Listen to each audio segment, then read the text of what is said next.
Hello and welcome to Workhorse Wrestling Network. You are gathered with us tonight for Friday Night Fights, where we will be doing a watch along of Friday Night SmackDown. Yeah. Yeah. How are you? Hey, I wasn't expecting you for another half an hour. Yeah. Nope. There's a change of plans, misconfirmation of the other plans. I wasn't gonna try. I wasn't gonna try to change it out like that. It was too much. It was too much work. So I put a big girl drawers on and yeah, went to work early to be here with y'all. Yeah. Now, first things first. What the frick's going on with my camera? Um, Wait, there you go. okay. Hi. Howdy. How are you, Boo Boo? I'm fine. It's been a minute since we've seen each other. I just ate dinner and I made enough for another dinner after we're done with the show. Your fourth meal. Sometimes that's necessary. The fourth meal. All right, let's get this started. I should have it on DVR by now, but go back. Nope. Wait, go back. What'd you do for dinner? Nothing. um, for breakfast I had pretzel bites. Well, you know what? Time the construct. This is what I ate for the day. I had pretzel bites, and when I got home, I had turkey sausage wrap, a turkey sausage wrap, and that was around 5. So I haven't eaten dinner yet.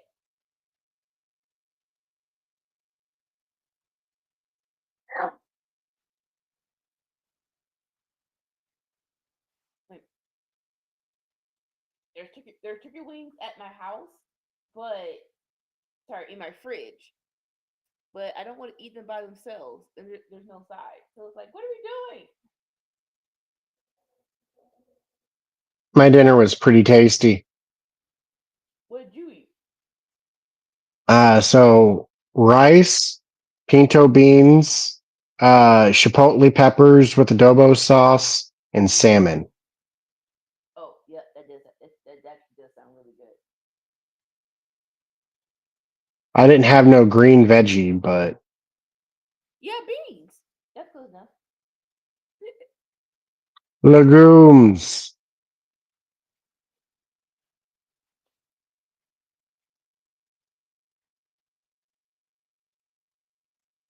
Why don't you make yourself comfortable? He's What comfortable. you want to co-host today too? Huh? He probably say, I haven't seen you either, Papa. Daddy. Happy Memorial Day, Hassan. Well, weekend, yeah. Pray for me that I survive it.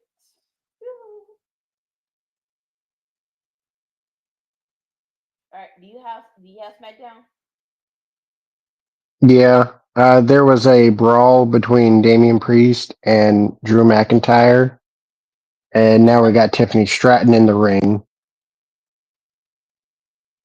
Well, that just happened. Okay.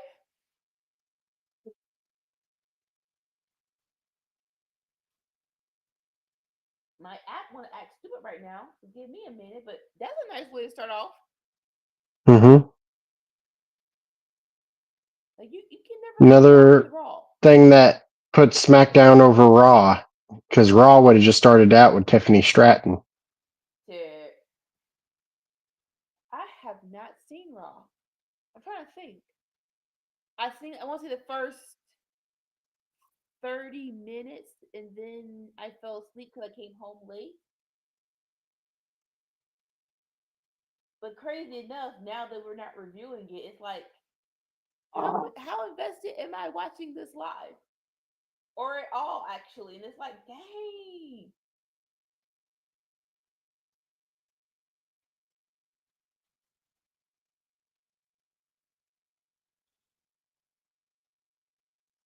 and I don't I don't miss have it. Netflix anymore either, so makes watching Raw so much harder. Mm. Hmm. So crazy question, because what you call it? All their stuff is still in the Peacock. So I wonder if you have the Peacock app, can you watch it maybe delayed Oh, like a month later. a month later? Yeah. Oh, that sucks. I understand maybe a week, a month. I understand a week, but a month is so freaking long. Like I how long? believe with I believe with Max, AEW is a week later. Okay, so I got Max through DirecTV streaming, and I'm still trying to work it. Cause I'm like, like, where's the AEW stuff? I'm trying to It's on there. like I try putting in AEW, and I like you don't understand. I'm like, do I need to go to the Max app? 'Cause like I said, I have Max through DirecTV streaming. Yeah. Unlike with Peacock, they don't put it all in one convenient place where you Yeah, can just go into categories and select WWE. Like Max doesn't have a select AEW button. well, they gotta fix that. I mean, I know they don't have Yeah, all the like stuff they yet, have but DC, they have Travel Channel, they have Food Channel Network, all that in their own categories. But AEW, nope. You got to manually type all that in. oh, are you kidding? I mean, if you're a fan, it's worth it, but it's like, come on, bro. Yeah, they could definitely make it way easier than they are. Like I said, when the first when I got DirecTV streaming, I didn't have I didn't have my DVR on the queue, right? So I forgot to DVR stuff. So I'm like, oh wait, I have Max. Let me find it. Where is it? Where's Dynamite? Nobody wants to help me. I think Max might be the best streaming service. Oh, why do you say that? Well, the quantity and quality of content. Okay. So I guess it depends on what content you want. Because for me, yeah, yeah, it's like after yeah, there's really nothing on there for me. I'm like, okay, that's worth it. Like the worst is Paramount. Oh yeah, there's nothing. So my sister loves The Shy, but besides The Shy, Paramount Paramount has nothing else. I was what is the point? Like Huh? I have Paramount, and like once I like 3 shows I got left, like Exactly. I'm gonna be After the Shy ends, there's no reason to keep it. There really isn't. like it's like kid stuff. So if you have great, but I ain't got no kids and I don't watch it, But the so and the kids stuff is basically Nickelodeon. That's yeah. like if you have live streaming, you already have that. Like there's nothing special about that. You know? Um, above Paramount, it's probably Apple TV. Like I've never had Apple TV, and from what I'm Apple aware, there's not a big quantity, but the quality is good. Their shows are good Apple TV, quality, but there's not a big quantity of them. but but those psycho crackheads emotionally, if you're in, you're in. It's hard to get out. I've been trying to get out for the longest, and they're not letting me. They're not making me. They're not allowing me to get out, which is pissing me off. Above that, I'd probably go Peacock. Like, I mean, Peacock is higher if you're, a WWE fan because, the pay-per-views and everything. But like, if you're not a WWE fan, like, there's way better streaming options for you. Like, so they have again it depends on the shows. Um, uh, Bel Air's on there. Bel Air's good. That Bel Air makes it worth it. Um, there's a new one. So right now it feels like Peacock took the place of USA with the shows that should be on NBC but are not. So if you're Yeah, tuning into, that's what Peacock feels like. They feel like the new yeah. USA. USA is mostly Law and Order reruns now. It is. It really is. Which is, and again, it's crazy because it's like, hold up, y'all used to be the place where the off shows that were great were. So why? So it's like, so why are Monk, these shows? Psych, like they had quite a few. Suits, suits. What's the other one? Burn Uh, Notice. Burn Notice, White Collar. Hmm. So it's like, so unless NBC is like, you know what, y'all doing too good. Let's jack the shows from y'all. It's like, why did y'all let them put it your stuff on Peacock and not on USA?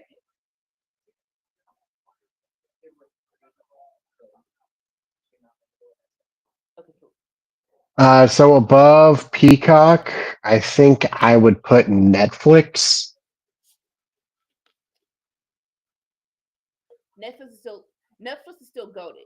Even though their top shows are getting out because people are getting older and you can't really everything else come to an end. It's still goaded though.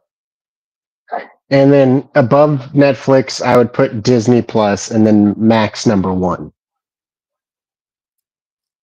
Ah,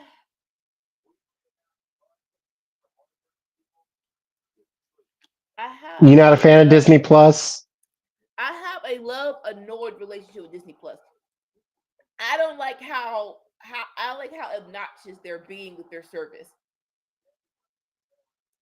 And and so when I say obnoxious, I'm like, you don't have a free trial. You don't have any deals. It's basically either straight up $10 or not, or like Their only deal is to bundle with Hulu and don't and nobody want to ESPN, bundle. and they keep on increasing the price of it. It's like It's don't nobody want a bundle like that. I do not want. There is nothing on ESPN Plus that makes me want to say, "Hey, let me spend an extra $6." oh, and that's another one. Hulu. I forgot about Hulu. Like Hulu is like, Hulu, like original content. Like, like who cares about oh, Hulu's original content? no, no, oh. I'm a rewind it back for you. Have you seen Paradise? No. Oh, I'm not going to expose you, but yeah, Paradise is that is the one with Sterling K. Brown. I I'm not like trying. him. He's good. I'm not gonna get sucked in. I don't have time to get sucked into foolishness. But yeah, Paradise um is the one called Reasonable Doubt. They canceled this, but it was a different movie show. Unprisoned with Kerry Washington. I'm like, why did y'all cancel this?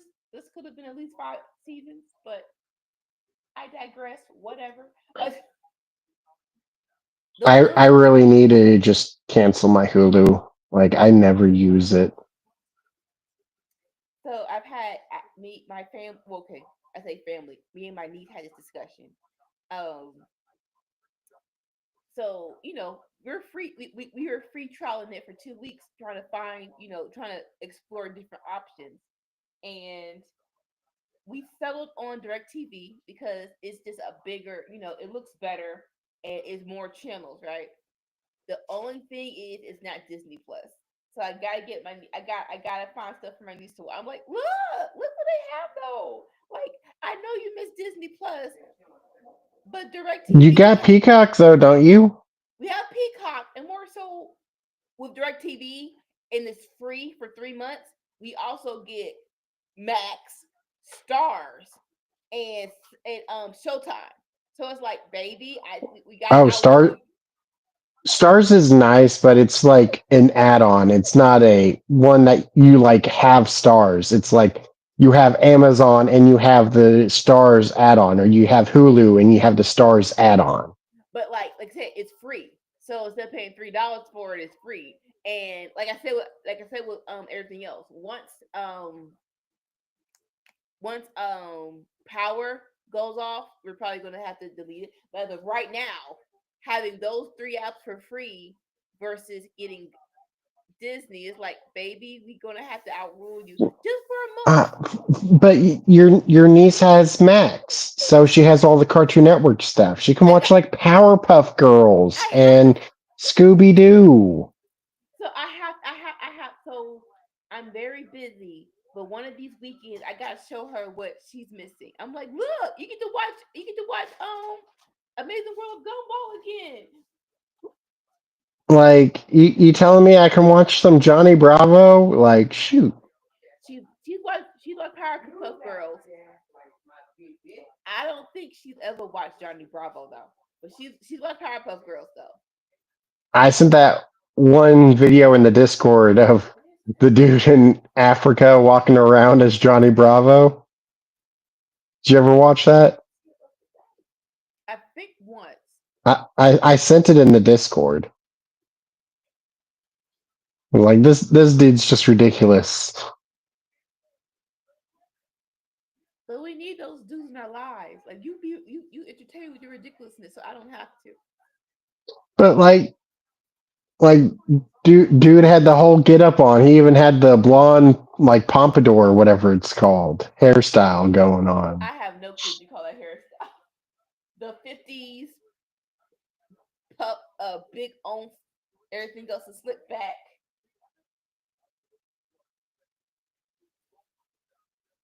Hey, for people who are here for wrestling, we're going to get our women's qualifier for Money in the Bank. It's going to be Queen Charlotte versus Alina versus SmackDown's newest person, You say Julia. Aaliyah? No, I said Charlotte Zelina. Oh, Zelina. I heard Aaliyah, and I was like, No, R.I.P. She ain't with us, but now if you see her, you might need to go to a therapist. But no. Zelina is SmackDown's newest addition to the women's roster. Julia, I am here for this oh, decision. Oh, I'm like, it, yes, it, perfect. it, it's such a good double feature though. If you ever feel inclined or in a vampire mood, watching Interview with the Vampire and then following it up with Queen of the Damned. Shout out Lestat. I forget who wrote the books, but like Ooh, the book first? Oh. yeah, and they made Interview with a Vampire and then they made Queen of the Damned. But of course they couldn't get him to come back and reprise the role. They had to hire a new actor for Queen of the Damned. Aww. Like, come on, Charlie.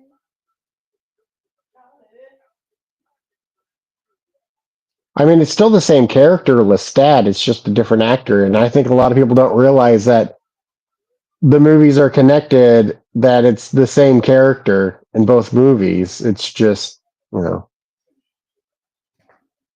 Yeah. So, Interview with a Vampire, like he goes to sleep, and like when he wakes up, it's modern time, and he joins a rock band and becomes a megastar. Queen of the Damned's a fun movie, and it's got Aaliyah in it. Like, what's not to got love Leah about in it? it. It's got it got Leah in it. It makes it worth it.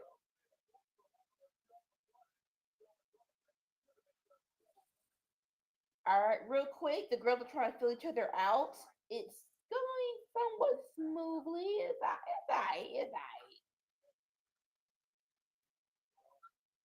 Like I just want Julia to cook, basically. Charlotte just used Julie as a weapon. Like, come on, Charlie.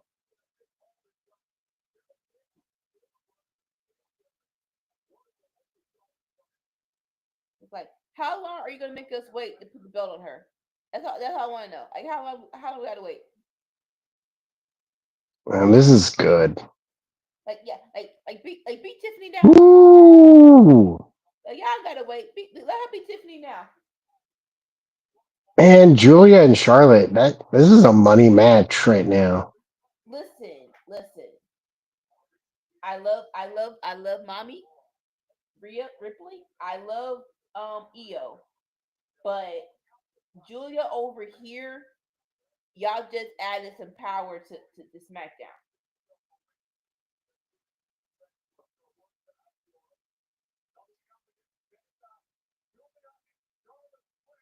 Man, That's Julia just no selling the chops. that's strong. That's that strong style forever.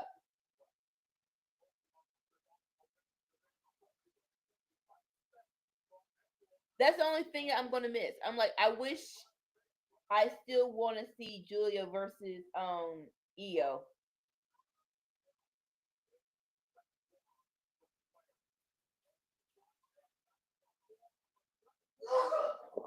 Bless Yeah, you. because they were different eras of stardom.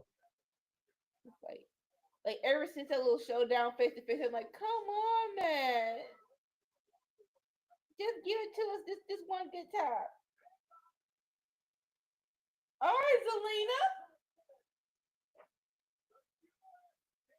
I like this. Zelina's getting corruption. Like she's getting more matches. You can tell, like, okay, okay, all right, she's getting more matches. She's getting better. All right, cool. Plus, her husband's back now. And that probably and like that's probably hella easy for them. Like, okay, we're to get we're back. I know, like uh. So I saw the Buddy Murphy interview with Chris Van Vliet, and I understand where he's coming from, right? So he was like, "Do you ever want to work again with your wife, who was Rhea Ripley?" And he was like, no, I do, I wish like in maybe in the future, but right now it's like it's better that we're apart because when she gets home, I'm not I'm not too involved with her job. It's like she can vent to me what's going on, and I can just be a mouthpiece. I don't have to tell her. Well, not have to tell her, but when you have information, you want to share it. So like if they're both in WWE, he was like, well, you can't trust that person. Oh, you can't like it's so much easier just to be the listening ear of babe, this what happened today. I understand. Man, it's crazy to think about with the pandemic of like how many families like got divorced, Listen, like having to be together in the house all the this time, and they're like, like this is gonna sell hella crazy, but disease aside, the pandemic really put life in perspective for people. We're just like, all right, is this who you really love? Do you really want to be with this person without the distraction of work, and you actually have to spend time with this person? It's like, you know what? yeah, actually have to spend time with them. I really like you. I mean, also another part of that might be that like people lost their jobs, and it's like, well, if you ain't bringing money in, like, what good are you? Like you That might be another aspect of it. but no, that's the same aspect. They're only there for the money. I don't like you.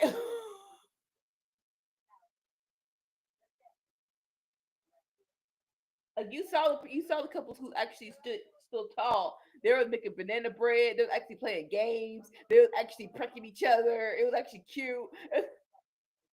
Like, oh, you actually a cool person. I missed it. It was nice, but it's like, you know what? I actually did miss you.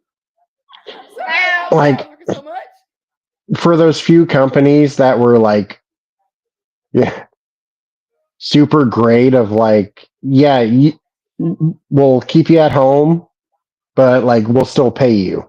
Like those companies, like kudos to them. Like that, great on them. Yeah, I know that most companies weren't that way, but for the few companies that were that way, like because taking care of your people, they were few and far between. yeah. But like when companies say, "Here we're a family," it's like, well, then that's the crap you got to be doing. Yeah, or at least try. You know, it's like can you like at least try to find a way. Except for like, you know what? You know, this is happening. We don't care. We're just gonna do it.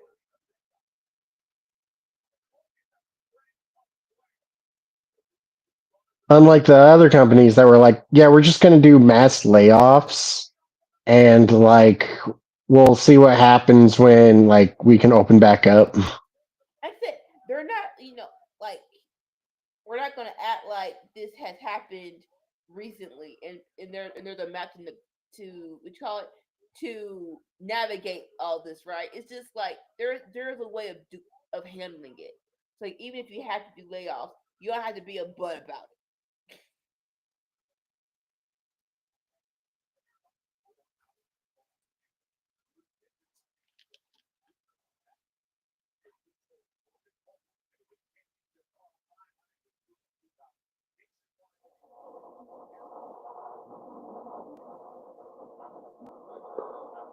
All right, Julius in control.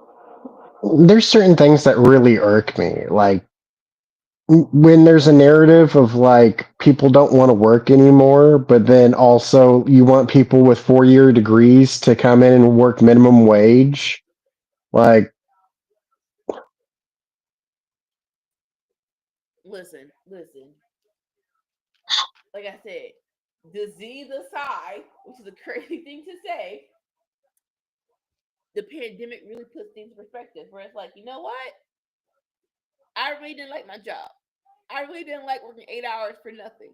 So you know what? If I had this, if I'm gonna spend some time and actually find out what I actually like to do, then heck yeah, do that. Woo! Boot to the face from Charlotte to Julia. Only a two count though. listen, like companies need to understand your workers can be either overworked or They underpaid. can't be They both. can't be both.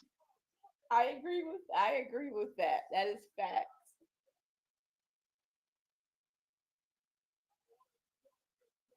Like if you pay them well, you can overwork them. If you underpay them, you cannot overwork them. But like I thought we all understood this. Why is this a surprise to people? Well, I think the big issue comes down to for 50 years, companies were set up in a way that, like, if you put in extra time and energy, it would lead to promotions and raises and more money. And now companies just come to expect that without giving out the benefits of it. Like, if everybody is putting in extra time and energy, that just keeps them their job. It doesn't get them a raise, it just lets them keep their job. Companies have become spoiled. That's really what it comes down to. Companies have become Oh yeah. spoiled. And that's more so why they don't like my generation, the millennials, or just like, listen, uh, what basically what you're selling, we're not buying.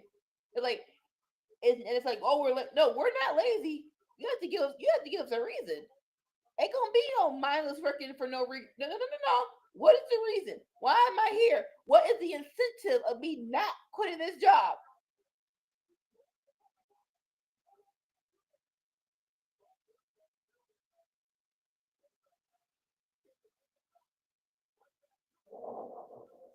Right? That was a little slow. So Julia went for a drop kick, and she saw that Charlotte wasn't there yet. So she was like, she had to stop herself. Ooh, red eye. I'm sorry, code red. Oh, that reminds me of another thing I heard somebody on YouTube talking about. Of the manager came and talked to them at work and was like, "So you came in late today?" And was like, "No, work starts at 8. I was in at 8." And they were like, "Yeah, but we want you in here before 8." It's like, well, you're not paying me to be in here before 8. Sorry, not no. That's a no. no. I don't know what to tell you, but no. I mean, that's a big thing in the military of like, if you're not early, you're late, of like, always try to show up 15 minutes early to everything you do. Or you're full of But like, that's the military. Like, we're talking about normal civilian yes. life. No, no. Oh, she's okay. Okay, she stepped on her. Okay, she stepped on her knee. Okay, Julie's in control.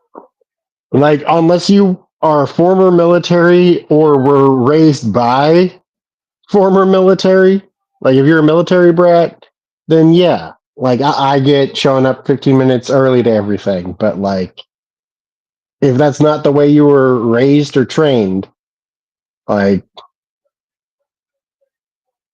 Nice. Northern Lights bound from Julia. Let's freaking go.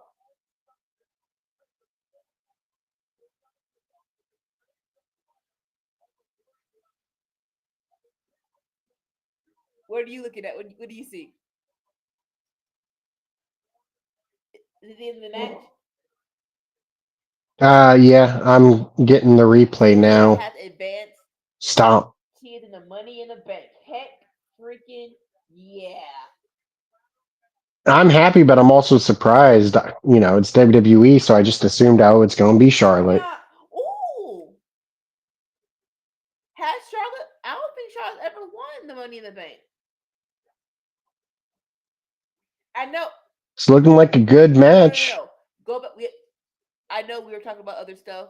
Roxanne, Alexa Bliss, Rhea Yeah, Ripley, and now yeah. Julia. I'm never gonna get used to Ciampa without the beard. We were having a conversation. I think a week or two ago, where it's like he doesn't look. Me and see him through the chat. He don't look younger though. It's so weird. You would think, okay, you shaved your beard off, you look younger. He still looks like a psychopath. So cool.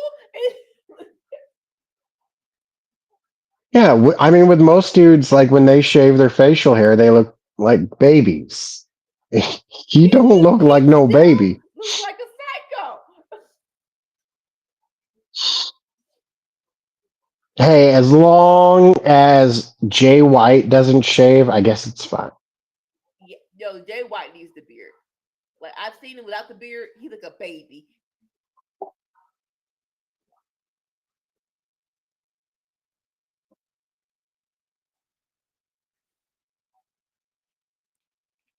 Like it's crazy how that works for Jay White. Like he's what 33, He's yeah. but with the beard he looks like 40. But without the beard he looks like 20. It's like I'd rather you be looking 40 than be looking 20. Everyone thinks that he's a what you call it, he's a vet. I'm like, no, he's still got a good 20 years of wrestling in him. He does not have to retire. Like there's dudes in NXT older than he is. Oh my gosh.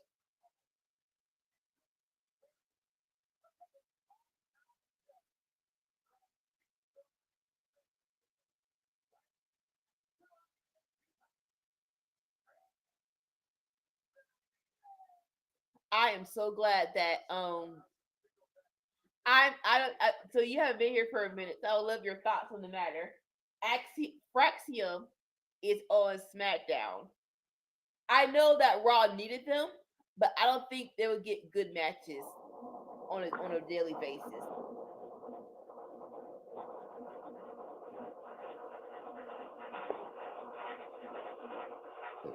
Like them versus machine guns, bet. Them versus DIY, bet. Them versus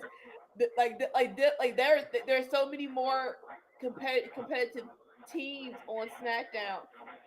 I know you have to share the wealth, but Ooh. what? The DLC pack for Yeah. 2K. All right, for the people who don't know, what is the DLC pack? So you spend extra money and you get bonus content. Oh, okay.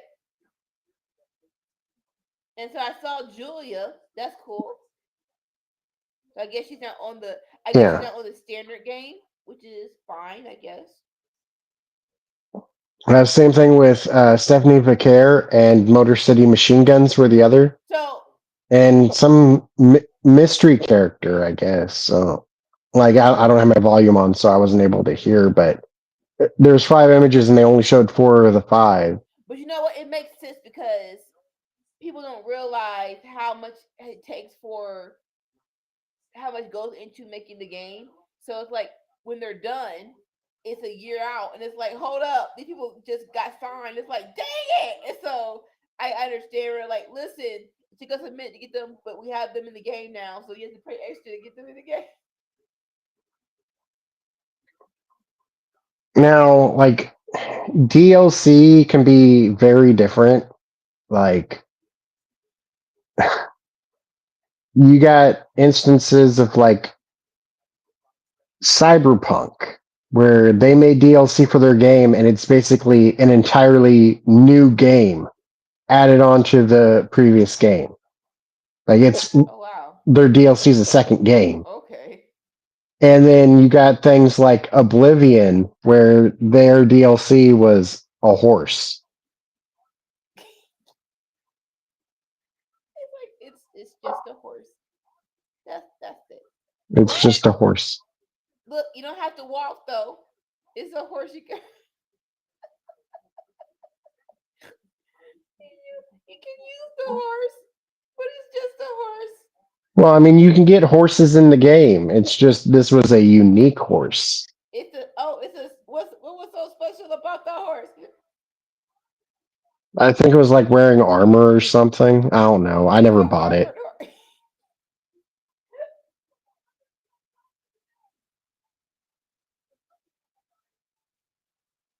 Okay, this looks really good. So you Yes. know the whole what's called live action what's the word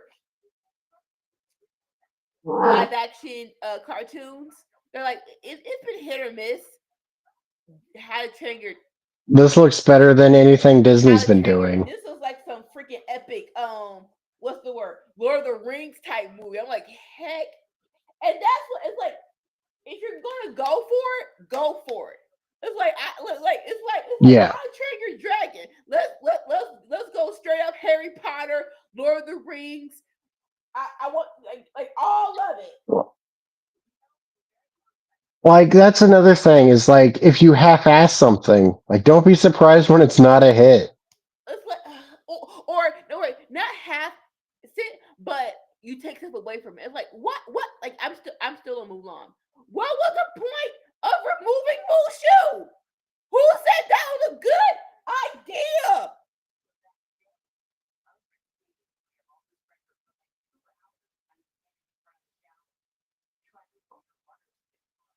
Well, let's look on the positive. If they had Mushu, there's probably a 90% chance it would have been voiced by Kevin Hart. I don't think so. I think like because more, I think 90%. but more so. What's the word? It if Mushu is a dragon, right? So when they animated, I don't know why you wouldn't ask. Like Eddie Murphy still sounds like Eddie Murphy, so it's like I'm not sure why you wouldn't ask him. Oh, that's the other 10%. 10% Eddie Murphy, 90% they get Kevin Hart. Like there's no like I said, like it's a dragon, so it ain't like you need Eddie Murphy in green screen or something. You just you just make the dragon and let him voice it. So it's like why not make him.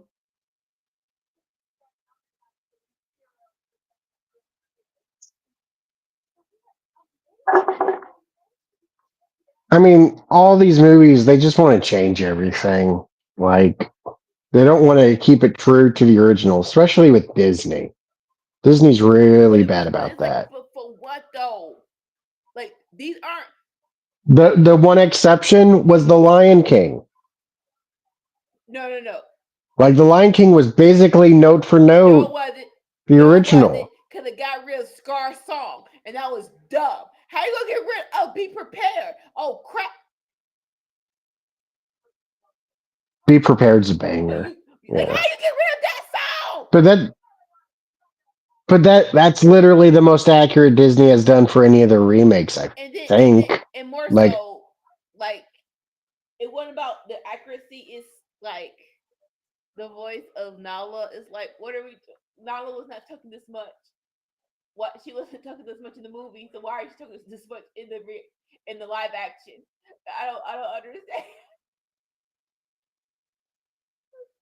She didn't have these many lines. Nobody was looking for Nala like this. No offense. She had enough lines in the cartoon. uh,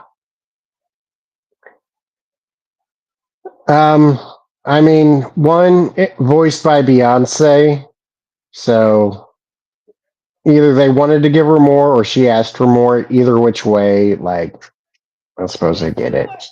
And two, like, there's weird people that like are obsessed with Nala. Listen, not okay. Eh, I don't say weird. I get she's a lion, but Nala was sexy. Let's call spade a spade. Grown up now. Let's okay. Children, cover your ears, turn to the side. That scene. Can you feel you now? You are a grown behind man. Come here. That's it. You Say are a grown again. behind man. Stay here. Can you feel the love tonight? They was doing some. That is a good song. That whole scene, I'm like, hold on, wait, what the freak? She gonna lick his face. She all lining up. She all lining the freaking thing. A bit of leaves. I'm like, what are you doing? Like, what the freak? Like that whole era of Disney was like something else. Like Phil Collins. Like, Listen. My okay, calling a spade a spade. My household is black, so I didn't know who Phil Collins was until Tarzan. Oh my god! I after that, I'm like, who the freak is Phil Collins? Oh my god. No, if I had to uh, choose, if I had to choose a a Disney movie to do a full like, just that movie and do the whole soundtrack for a road trip, Tarzan. I'm hitting that on replay. and that's one that I don't think we'll ever get. They remake Tarzan all the time, but they never do it as like No, the whole like musical bits and everything. Like they try to make it an action movie. no, like the one that came out a couple of years ago. I'm like, this is like why? Like it's more so like why? I don't care that he went to London. Boo.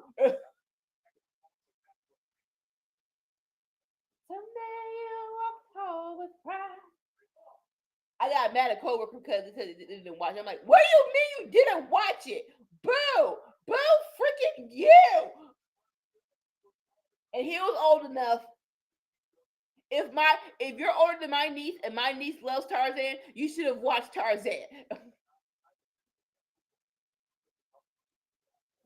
Yeah, I was hanging out with my family the other day, and I had mentioned to my sister of how they forced me to watch Grease like over 1,000 times while I was growing up, and she responded with, "Yeah, but you made us watch The Lion King 1,000 times growing up," and I was like, "Say that like it's a bad Hey, thing." listen, if you have more than one sibling, we all have that movie we had to watch because of them. For me, my oldest sister, it was Michael Jackson, The American Dream, the TV miniseries. That was her movie. My my middle sister, it was Alina. It was Selena with J Lo, Jennifer Lopez. That was her movie. We had to watch because of her. And for me, I love Lion King. I don't think I made them watch it though. I'm trying to think of one I made them watch. I think I'm gonna say made them watch. I'm gonna say Spider Man, the first one with Tom McGuire, the original. That's probably one I had to make them watch. I'm like, listen, listen, I tortured them with that theme song. They say that a hero can save us. I'm not going to stay. I'm like, I don't care. I don't care. Movie over. We gotta watch. We gotta hear this song two more times. That's Nickelback, Yep. right? I hold on to. I don't know what is with the Nickelback hate. That I don't know most. I know three of their songs, but the three I know I like. I'm like, what? So what's wrong with them? I'm more familiar with more of their music. They are pretty mid, but there are a few songs that I really enjoy. Like like I get if you don't like them. I'm not sure like why you think they're the worst band. Like they're not the worst band. Out there, there you go. They're not the worst band. I can definitely. I think we can all agree on that. The biggest problem is that their most popular songs tend to be some of their worst ones, Which ones? like Photograph, What? Rockstar. Photograph is nice. See, no. That's one of the big ones that people bring up of But Nickelback sucks, and they it isn't use suck. that song as the It's not. example. It's not a bad song. No, but it's pretty It's mid. nice. What's your favorite Nickelback song? Like literally hero. Hero. I have to. I wish you were in. That's definitely a top I five for me, maybe top three. I wish you were with me, 13-year-old Anika, after the movie's over, and I am singing my heart out to that song. But besides that, like that's more so because of Spider Man. So I'm not even gonna give you. Them personally, they have a song called "Don't Let It In." I actually like. Don't let it in. Don't ever let.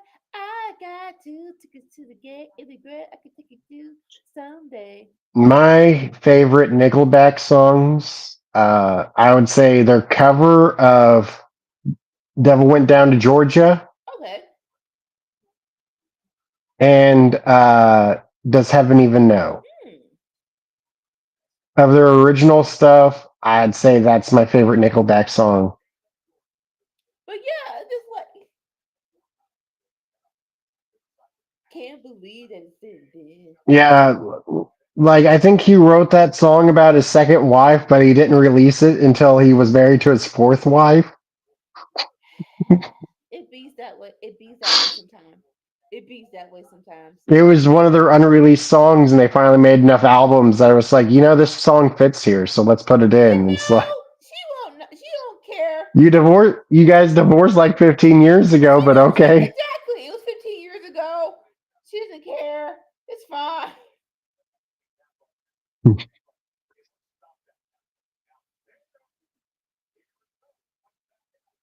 But like that's a big thing with artists, huh? Like, I mean, usually what happens is when the artist passes away, then the studio's like, okay, now we're going to release all these unreleased songs, So all these Tupac songs, all these Michael Jackson songs, all these Prince songs. We're going to release all now, more these. so with Prince, I don't like that because I do feel like certain stuff. If they didn't release it, that means he didn't want us to hear it. For whatever reason that was, it's like no. So like respect their wishes. Keep it in the vault. Like speed, like no offense. Like that's a Speed Demon. I'm like Speed Demon is fine. I didn't need to know about that song though. It's like it's just. I'm like I understand why that was in the vault. I understand why that was in the vault. It didn't suck, but it's not. It didn't. No, it didn't deserve to be on the album. It didn't. I'm sorry. Real quick for the people who are here for the for people who are here for the wrestling, we have DIY with Mercy Machine Guns. It's a banger because it's DIY and Mercy Machine Guns. Well, no, it's Chris Sabin versus Champa. Oh, it's just them two. Oh, Hmm. that I might pay. Okay, okay, hold up. But you got Gargano ringside. And Alex Shelley. That actually makes it a little more entertaining because I love DIY.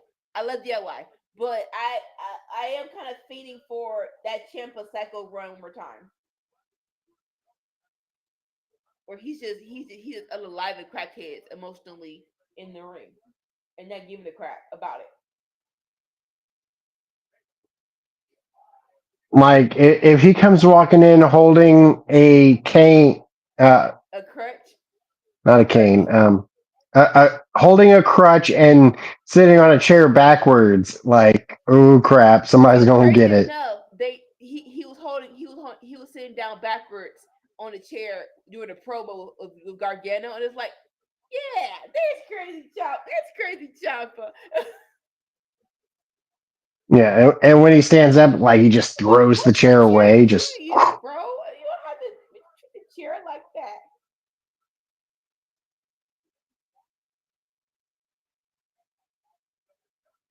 Oh, boot to the face from Champa to Alex Shelley from heel on the ringside, heel on the ring apron.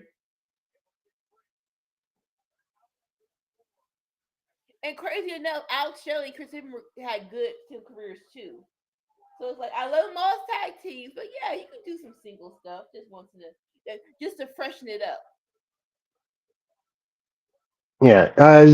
Saban had a solid singles career in the 2000s.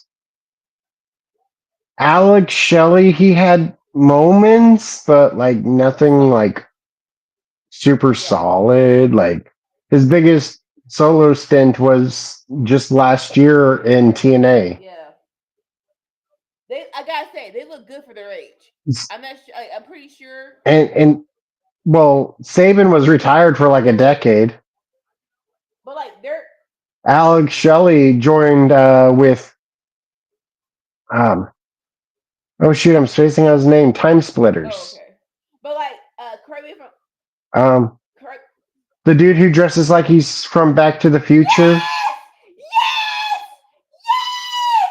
Let's go! Yes! Why can't I think of his name? Are you watching it? Are you watching it? Ah, I just got there. I just got Yes! there. The gang is back together. It's about damn And time. this what Ray is joining DIY. Like you said, it's about damn time.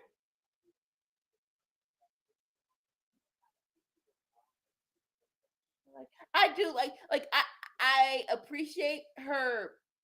I appreciate them pairing her with what you call it with Nia Jax.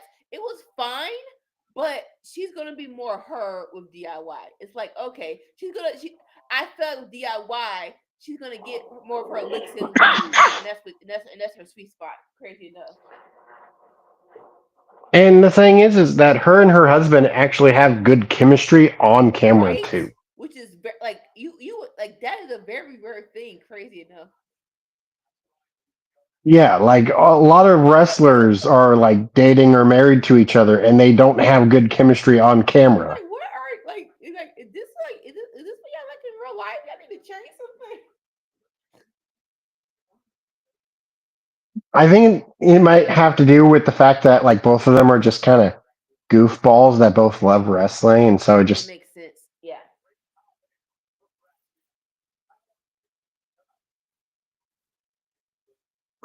man, some of the bumps that she took in the indies are just crazy. Like the one she took from Cedric I was gonna bring Alexander that one or up because Cedric said that in the Chris Van Vliet interview that she's the one who took his backstabber the best. Where people were giving him hate mail because they actually thought that he was hurting her back. It's like no, that was just her. She just killed it with how she just sprung out of the freaking ring. like Dolph Ziggler would have been proud of that bump. Facts.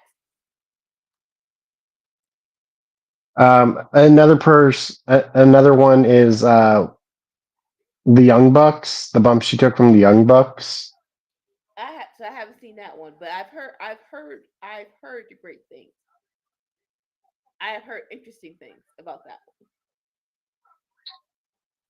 one, or more so but she got a little bit of her shine in NXT, like the ladder match, the men's American ladder match, and what's his name? Bronson Reed. Yeah, Bronson Reed was climbing the ladder and she got on his back and Gargano's on the floor and he was like, screw it, and did a tsunami while Candace was on his back. And like, what are we doing? What is wrong with all of you people? No! No! I am not sure how it's supposed to go, but let's not try. Let's not try if you don't know. Or what? Ooh, that looked good. Arby's smoked brisket sandwich. So Cedric Entertainer and Anthony Anderson came together for that collab. It doesn't make me want it more. Oh, Anthony Anderson. I don't know why, but like when you first said it, my mind went to Anthony Edwards. It happens. You're getting old. That's old man right there. Ooh. Hey, Anthony Edwards is like the best basketball player right It's now. like, no. It just like it's just old mind. Where just like you say, you know what you want to say, but your mind doesn't get to where it's like that ain't the person, but I'm gonna say this name, and you're gonna tell me who it is.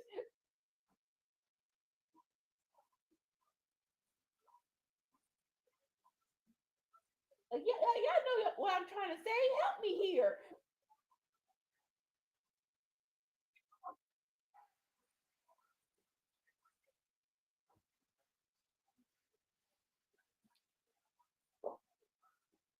Okay. So Oh, I don't know if you had heard or not, but the number two sport in America has changed. from what to what? From baseball to basketball. I can believe that. Basketball. Sorry, baseball is just too long. Nine, and people, like, they're having conversations, but the traditionalists don't want to do it. It's like 9 innings is too long, guys. If you could, let's Well, just strive for.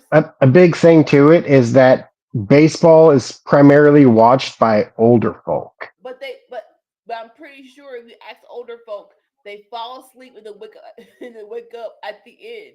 I want to ask how many people who love baseball watch the whole thing and are up. And basketball is primarily watched by younger folk. It's like four quarters, and most of them are exciting. You're gonna find at least 5 minutes in each quarter. Like, oh, that happened. Oh, that was hot. Oh,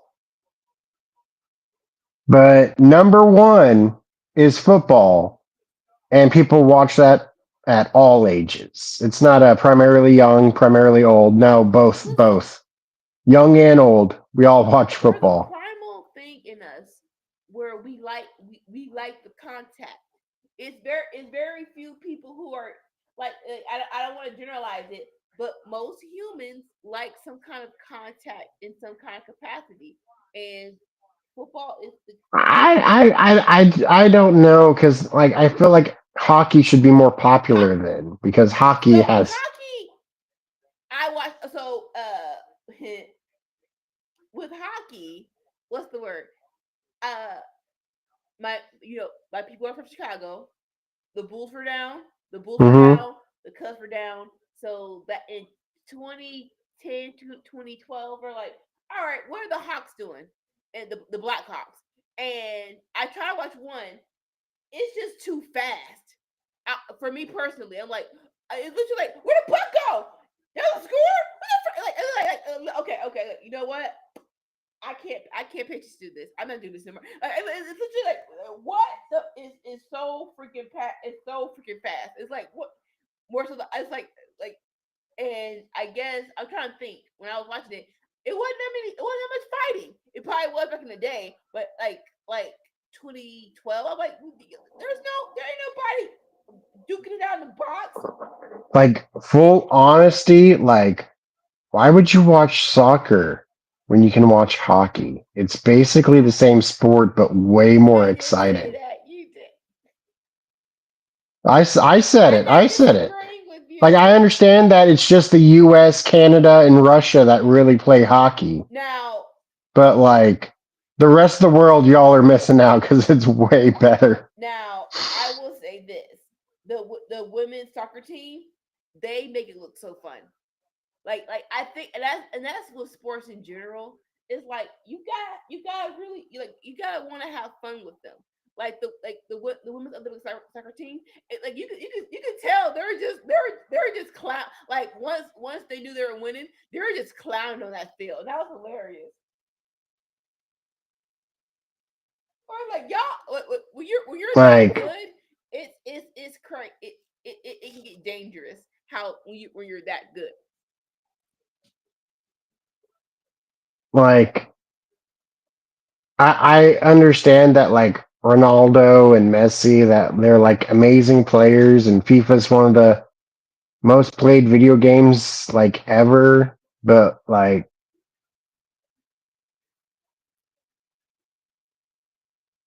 I don't want to watch a game where like the game can end in 0-0. That is kind of like, yeah, And baseball be getting there sometimes. yeah, yeah. Like that's something that never happens in basketball, never happens in football. And It is very, I don't think it's happened in hockey. It might have, but it like is very, I don't watch as much hockey as I really should. I should be watching more hockey because like every time I've watched hockey, I've enjoyed it. no, it is very rare for basketball where it's like when they officially start, it's like kissing your, it's literally like kissing your sister. Where it's like, what the freak, bro? Like no, it can't end the tie. Basketball like is also different than it used to be too. Like Oh yeah. it's now a high scoring game of like constant three after three after three. Like defense is down, offense is Yeah. up. Oh, so for people who like wrestling, Daniel's gonna come.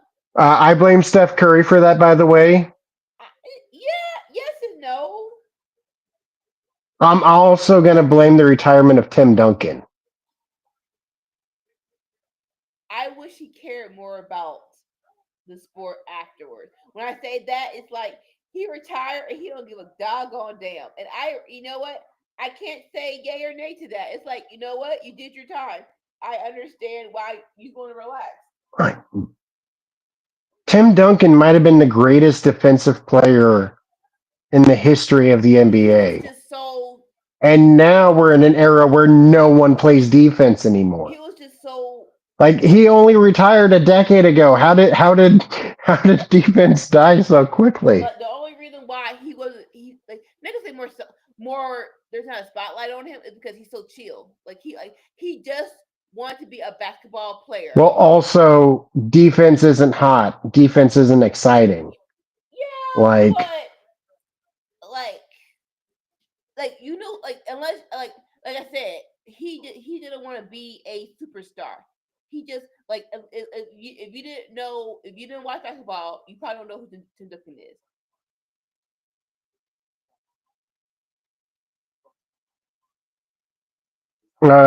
for anybody not aware, Tim Duncan, top 10 NBA player all time, in my opinion. Top five. For most people, they'd at least give him top 10, but for me, I think he's top five. And defensively, number one, in my opinion. For the people here who like wrestling, they just did a brawl.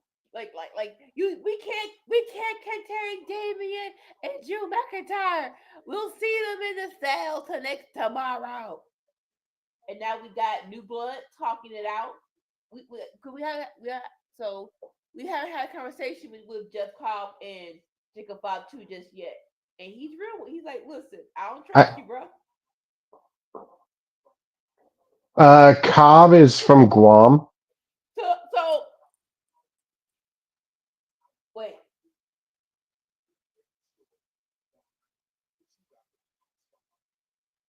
He Cobb is a Pacific Islander, but he's not part of the family.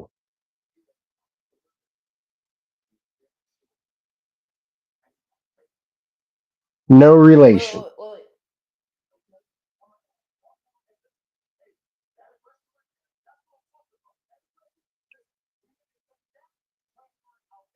You know, I always have this muted, and I've never paid attention, and I never noticed it before. But it's the secret Hervis. Yes, it is.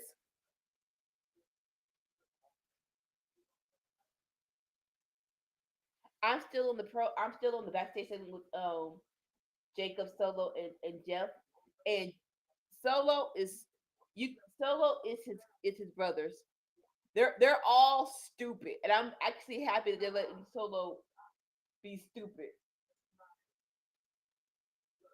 I mean, honestly, seeing these three girls, I kind of wish they had a trios title.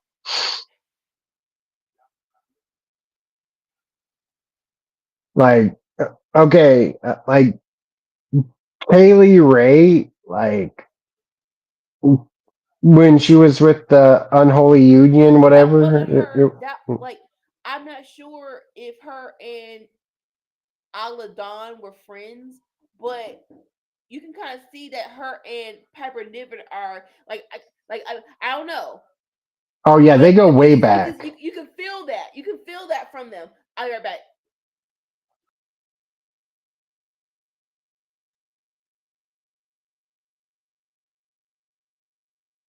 Oh, is is Piper Scottish? Hmm.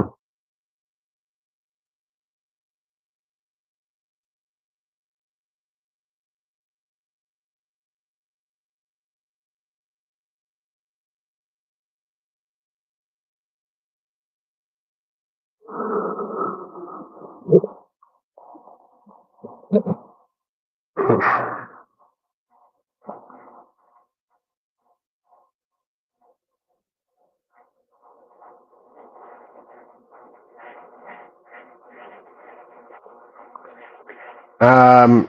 So Buffalo Wild Wings, all you can eat buffalo wings and fries for $20.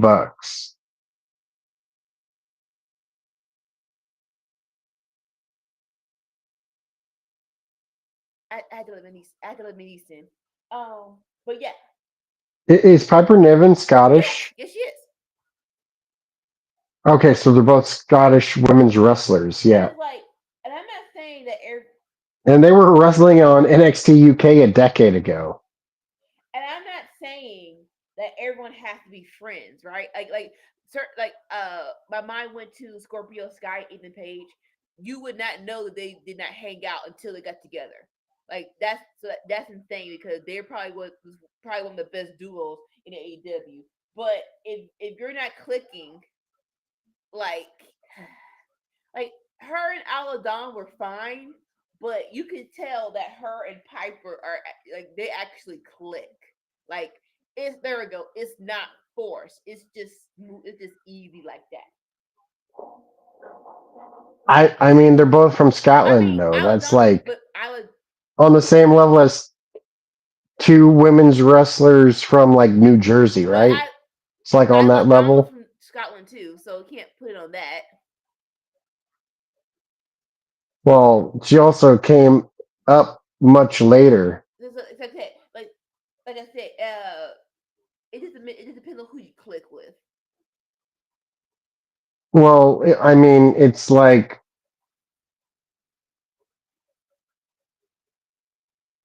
you graduate with a master's degree and your coworker is somebody straight out of high school.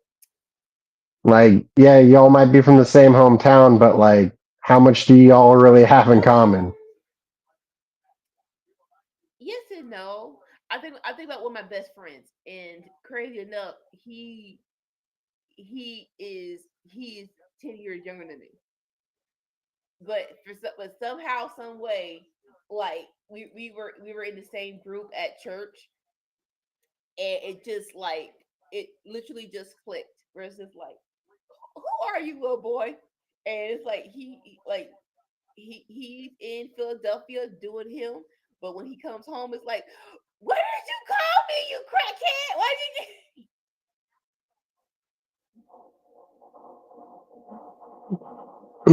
Sometimes it works. Like, It yeah, but like it's not ever a guarantee.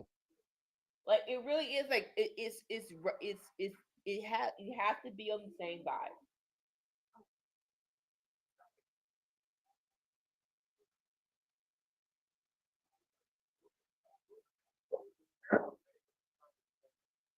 Like, I think Mick Foley and The Rock, like that worked out. Like, I feel like they were able to vibe with each other. And I'm trying to see. I'm like, 'cause I know that McFoley. But when you have one older guy and one younger guy, like, yeah, it probably doesn't work out most often. Yes and no. What I was gonna say. I want and it more so Well, I mean, I'd love to hear some examples because I'm trying to more so think. with wrestlers. What's the word? You it's about the time on like the time on the road. If you're driving with the dude, it probably makes it easier to click. So if they're sharing a car, it's like, heck yeah, you want to do something after? You want to do something on screen? Sure.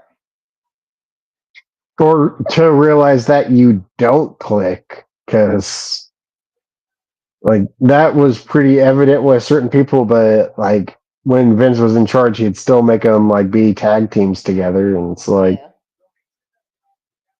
oh, I'm trying to remember the dude, Tajiri, yeah, Tajiri, What about Tajiri? Tajiri, and William Regal did not click. Oh, really? William Regal hated being in that tag team. Yeah, Why? I don't think he wanted traveling on the road with Tajiri nonstop. I mean, I guess, but it's like now, like sometimes lie to me. I don't need to know all the intricacies of what happened in real life because, like you're gonna ruin my childhood, and I don't want that. Like I've never seen the show, but the girls who like what's the face? The girls who like Sex in the City, and then it comes out that the girls on set didn't like each other. It's like, don't you know what? Keep to yourself. I don't need to know that. I didn't know that you like each other. In my head, y'all are all friends in real life. So just let me have that. Yeah, some shows like I feel like you don't really hear about it unless like they do like each other because like I don't know, like Friends, they were all friends, right?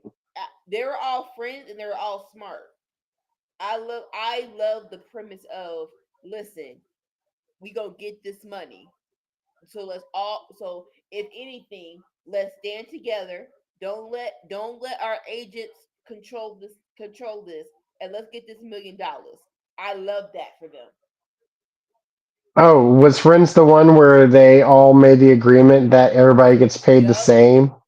They're like, I want to say season 7 or season 6. They're like, okay, negotiation time. We getting this million. No matter what, don't let nobody don't no one breaks. They're like, all right, bet, and they did it, and they did it. It's like That's what the New Day did. it's like it's such an easy concept, but it's like why is it so hard for other people to do? Like we're all a group, we all agree that we're all equals. Like let's just ensure that we all are viewed equally by the people in And charge. everyone has their favorites, right? But when it comes to shows and ensembles, it really don't work out the other. Like people like when it comes like when it comes to movies, my mind goes to Batman, right? And yes, Joker was fine as a single person, but in theory, like I want Joker and Batman. I don't want just Joker. Joaquin Phoenix is a unicorn, so you can't compare that. Like you can't compare that. You can't compare that to every movie. But in theory, but no, I want to see Joker. I want to see Batman take down Joker, and Joker drove Batman crazy. Oh, it is so crazy to me. Like the turn on Joaquin Phoenix's Joker. Why? Like everybody loved it. Well, I mean, not everybody, but most people loved it. And then the second movie came out, and now But who told John to people hate it. sing? Who told John to sing?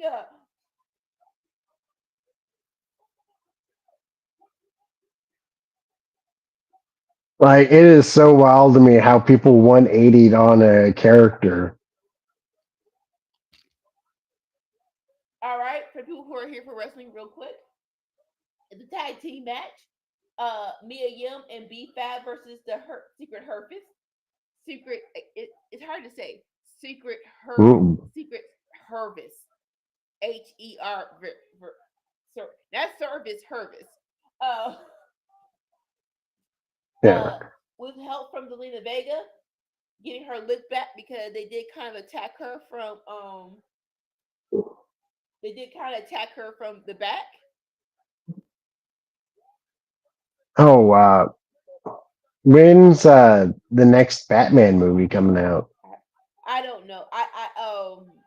So it's Oh, I thought you would know. I thought you'd be the one to ask. so I know they're gonna do another one with um vampire dude Robert Patterson. I don't know when though. Mm. I thought, But the dude that they got playing the Joker, he seems I huh? the new Joker. I didn't hear of this. Who's playing the new Joker? He was in the last Batman I movie. so I didn't see that one. Oh, Listen, have you seen the Marvel movie The Eternals? no. Okay, I don't know what else he's been in. That's fine.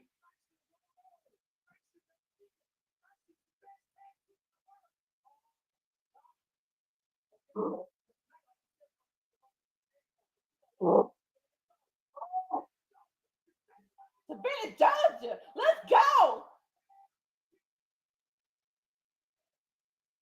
What the freak?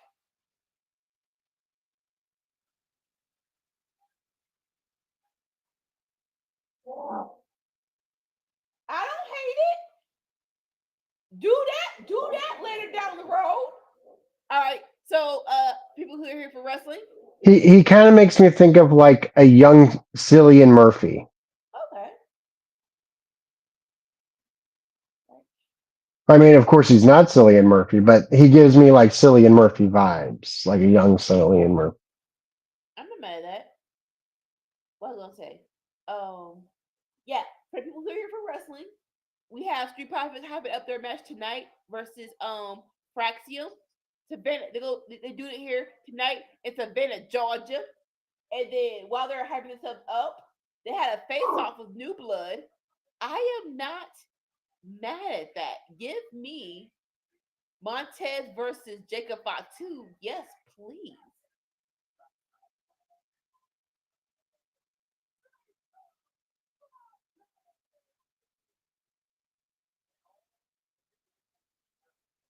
Right now we're gonna get Jacob Fatu and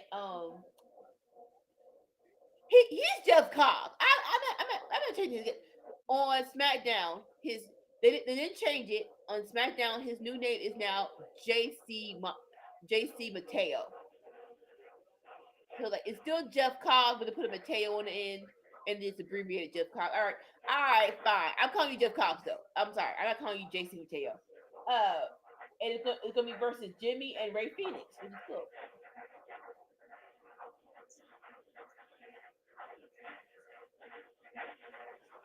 I'm happy that Jeff Cobb's in his leotard again. Sorry, his onesie. Last week he had. Last week it was an impromptu first debut match against LA Knight.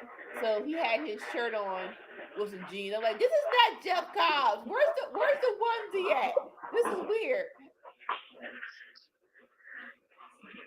It was a great match, but it was like I need the tank top onesie.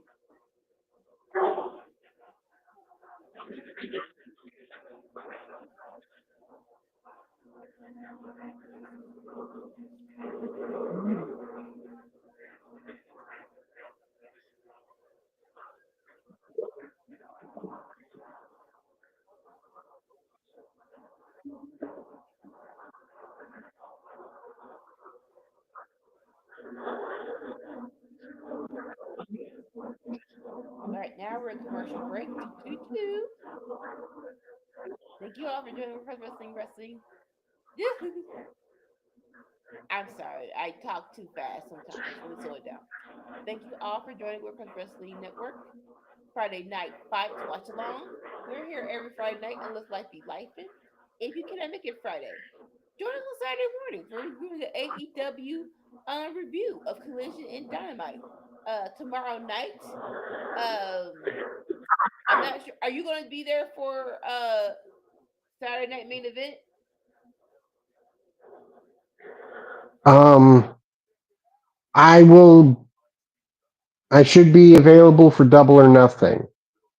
I'm not sure about Okay, Saturday. so if you want, in the group chat, talk to the group to see what's happening with that one.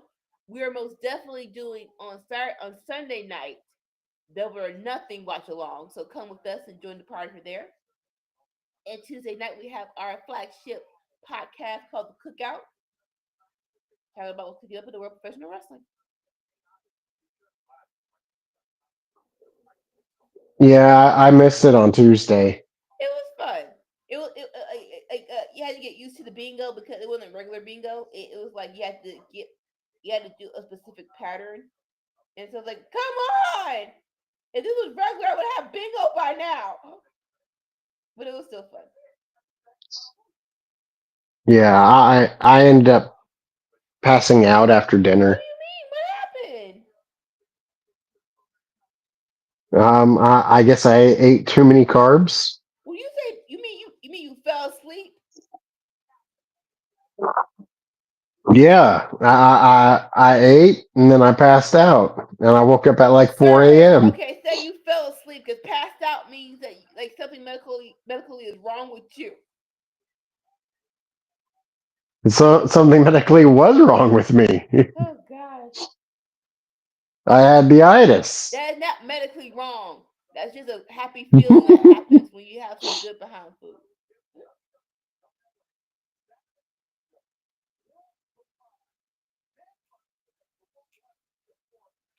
Money, money, money, money, money, money, money, money, money, Some money. baked spaghetti with garlic bread, cinnamon roll for dessert.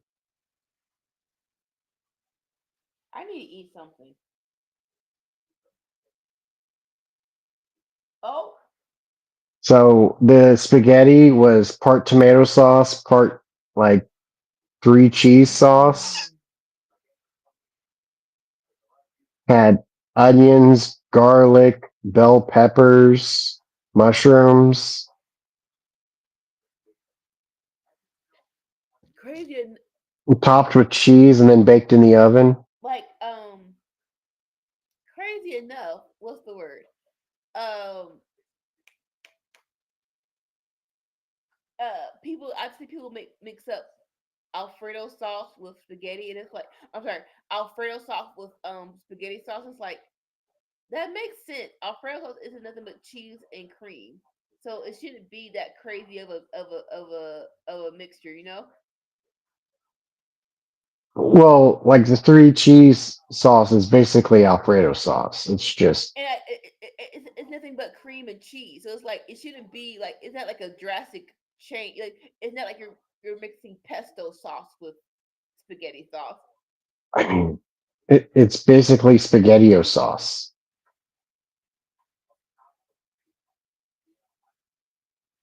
Spaghettio sauce is literally tomato sauce mixed with heavy cream. And we all grew up on that shit. Heck yeah.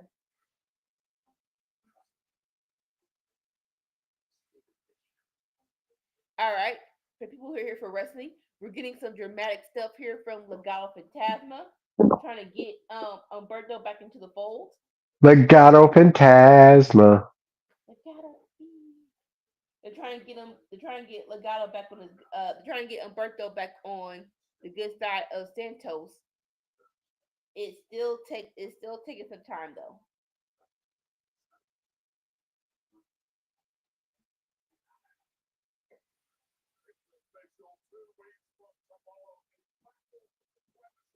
Ooh. So if you're interested in Worlds Collide, we got Legado del Fantasma versus El Higulo, Director Wagon, Junior Psycho Clown, and Pagono. Have you ever seen Food That Built America? What is it again? Food That Built No. America? Oh, okay.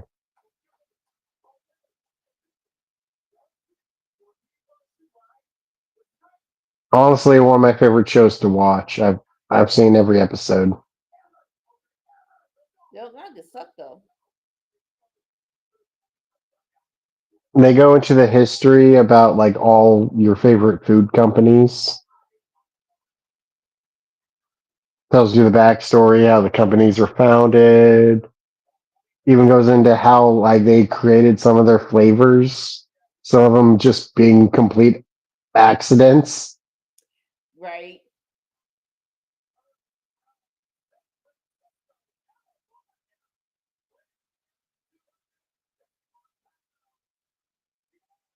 Like these things about like I don't know, like a fast food company, and it's like tells you like how one mistake that they made ended up being one of their best selling products, and it's like really So is this Paul Rudd um Reese Witherspoon movie? I've said it on our show a couple of times.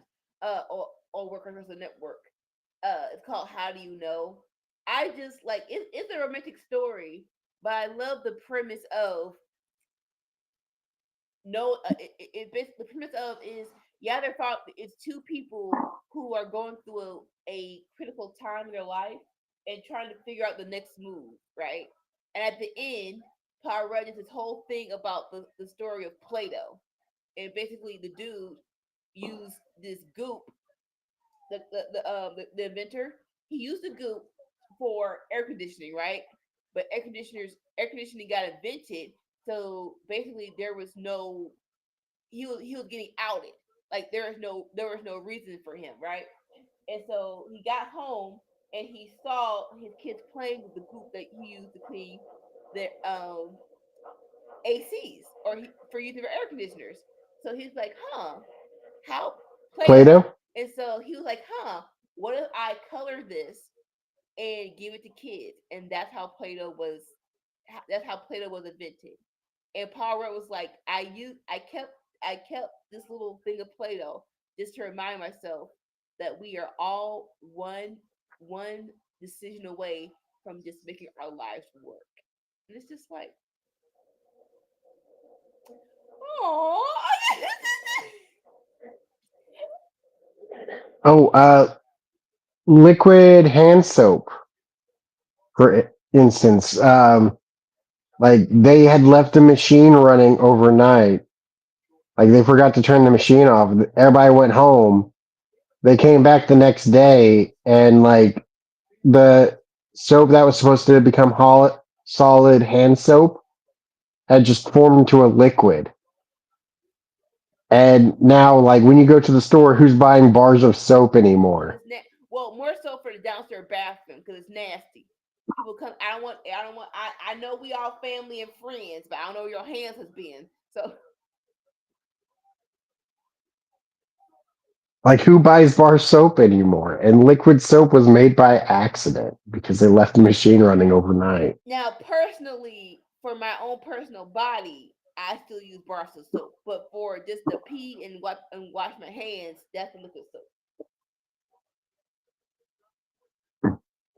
And I use liquid soap when I want to like the Bath and Body Works when I want to smell special.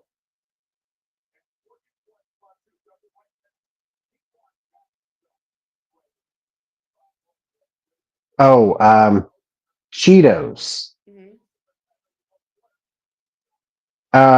They got the Cheeto from the military after the war because the army had a surplus of it and they just wanted to get rid of it because they didn't have a use for it because the war was over and they were like, hey, you want to buy this? We'll sell it to you for pennies on the dollar. And so the company was like, well, if you're basically giving it away, like, sure, we'll find a use for it. Like, come on. Oh, it wasn't the Cheeto, it was the powdered cheese. That was it. That's what the army was selling them, the powdered cheese. And like they just tried stuff out and they ended up coming up with a Cheeto, coated it in the powdered cheese. What was I gonna say? Uh, then the flip side of it, the hot Cheetos. The dude took the Cheetos home and he just said, "Hey, I want a little spice," and put the spices on himself, and that's how hot Cheetos. The janitor was like, "I just want a little more seasoning on the Cheetos," and that's how flaming hot Cheetos was born.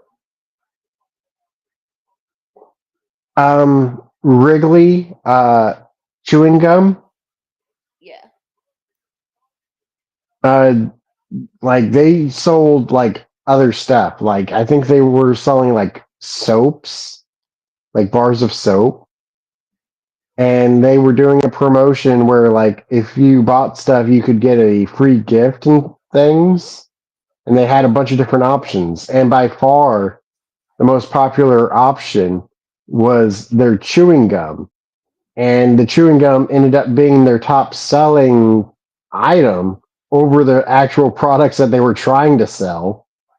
And they were like, well, why don't we just become a chewing gum company? Because like that seems to be everything that seems to be the thing that people really want to buy. Like that was supposed to be a company for like selling like cleaning stuff, and it became chewing gum instead. It's crazy how things like that work Just out. one decision away from making our lives work.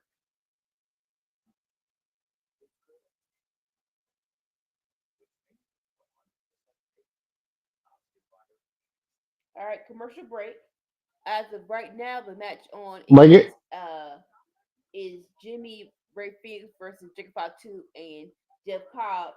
And Jimmy and Ray Phoenix are showing us why we definitely need to see Usos versus Lucha Bros just one time. Please and thank you. I just need to see it one time. You're in the same company. Don't let this moment pass you by before someone gets hurt. Please and thank you.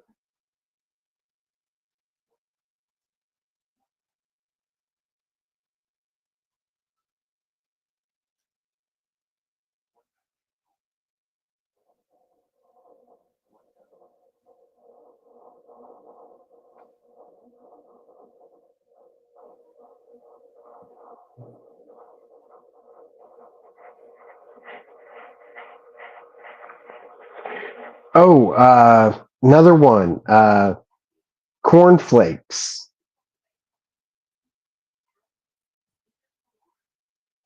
What are cornflakes? Well, cornflakes was originally granola. Really? Yeah, but they like left it out overnight, which I guess is how a lot of things worked out. That you just leave it out overnight, and then the next day it becomes something new. Crazy.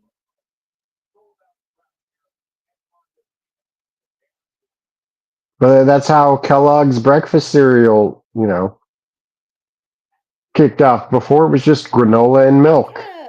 and that they served at the hospital, and they left the grain sitting out overnight. And when they tried to do it the next day, instead of coming out as granola, it came out as flakes, and they were like, "Well, these flakes are pretty darn good." Everyone liked it, and uh, the younger brother was telling the older brother, "We should sell this to people," and the older brother was like, "No, it's just for the hospital," and refused to allow them to sell it. And so one of their patients ended up starting Post cereal company Yeah. by because he went to the hospital and had their cereal and was like, "This is marketable." But then when the hospital burned down, the older brother needed money in order to get the hospital going again. So the younger brother was like, "Sell me the recipes. I'll go out and start a cereal company. I'll pay you money so you can get the hospital going again." And that's when Kellogg's got into the cereal game. The older brother didn't like that though, because he just assumed his younger brother was going to fail. He always viewed himself being better than his brother, and then for his younger brother to get rich, it upset him. It's I really think you should check the show out. It's pretty good, lots of drama, huh? I don't understand how like siblings can be that way. Like, shouldn't you cheer on for your siblings' success and not hoping that they failed so that you look better than them? Well, let's say Like, I don't what the crap? like. I'm not sure. I'm pretty sure. Like, no offense. This sounds some rich. This sounds some rich foolishness. Where kid, it's not all rich, but it really is like, how were you raised? It's like like I get that like your siblings because whatever happened, but to want for their downfall is a pretty crazy thing to want. Like, I don't want to mess with you, okay. I don't like you, okay. I want you to unsucceed. Dang. Like,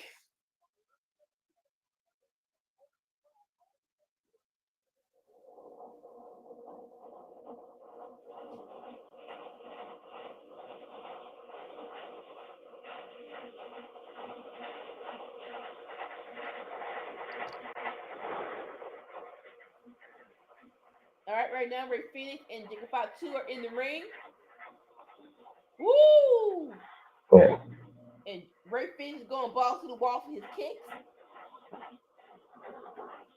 Now, That dude was such a weirdo. No, like, I don't know if I can say like John Kellogg's thoughts and beliefs on the stream because like, you'll need to. You'll need to. Most company people are stupid. I will just leave it at there. well, he wasn't the company; it was the other brother, Will Kellogg, that did Kellogg's. John Kellogg was the doctor brother who wanted his brother to fail. But like every success story got that weird person. It's like, why?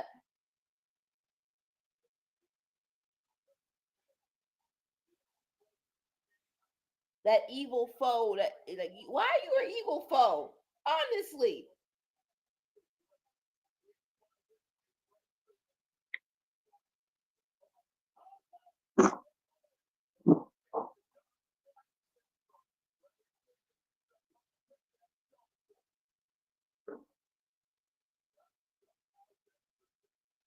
I love Wade Barrett on commentary. I love Wade Barrett. He's so good.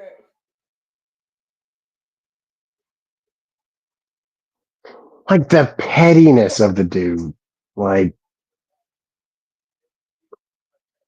so his bro, he did not want to start a cereal company. So his brother bought it, started a cereal company. So what does the doctor brother do? He starts himself a cereal company making the same cereal but less tasty, so that they associate his crappy tasting cereal with his brother's cereal and will stop buying his brother's cereal. Like the levels of pettiness.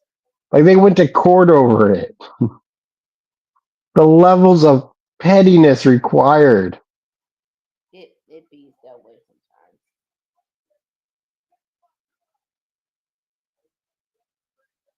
Like I don't know how they don't just make a full blown like HBO Succession style show about the Kellogg's brothers, because like that is ridiculous. Or at least a mini series. That would be actually really that would actually really interesting to see.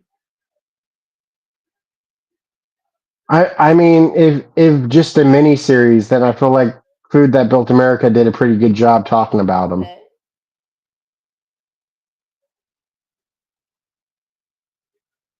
And that's just one of the many companies. Like they go into everything: Coke, Pepsi, Dr Pepper, like McDonald's, Burger King, Wendy's, KFC, Lay's, potato chips, Fritos.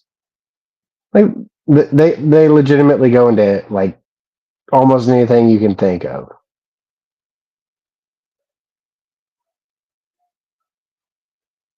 They talk about how Colonel Sanders unalived one of his rivals. Yeah.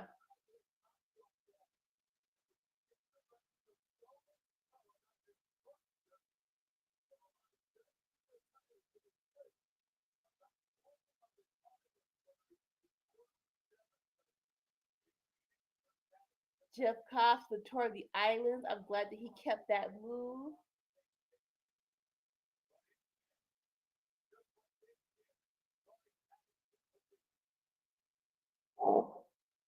Like, like I would love for it to be Jeff Cox versus Jacob. But can y'all get along for a month? Can I get a month of y'all getting along? Because that was actually that match was insane. That was a great match.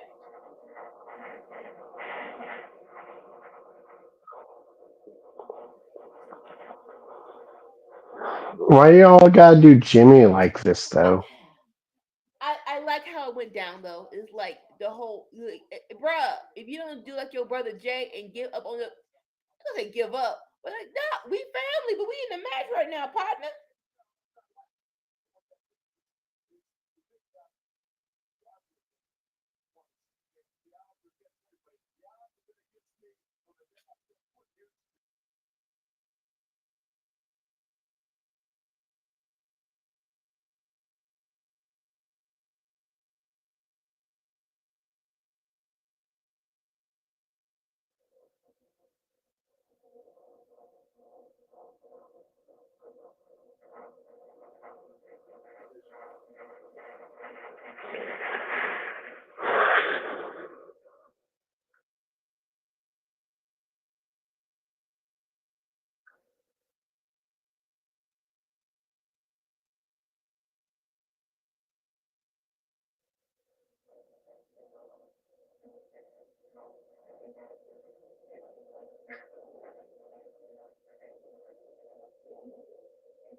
Oh, a couple other ones: Kraft, Campbell's, and Heinz. They go into those companies as well.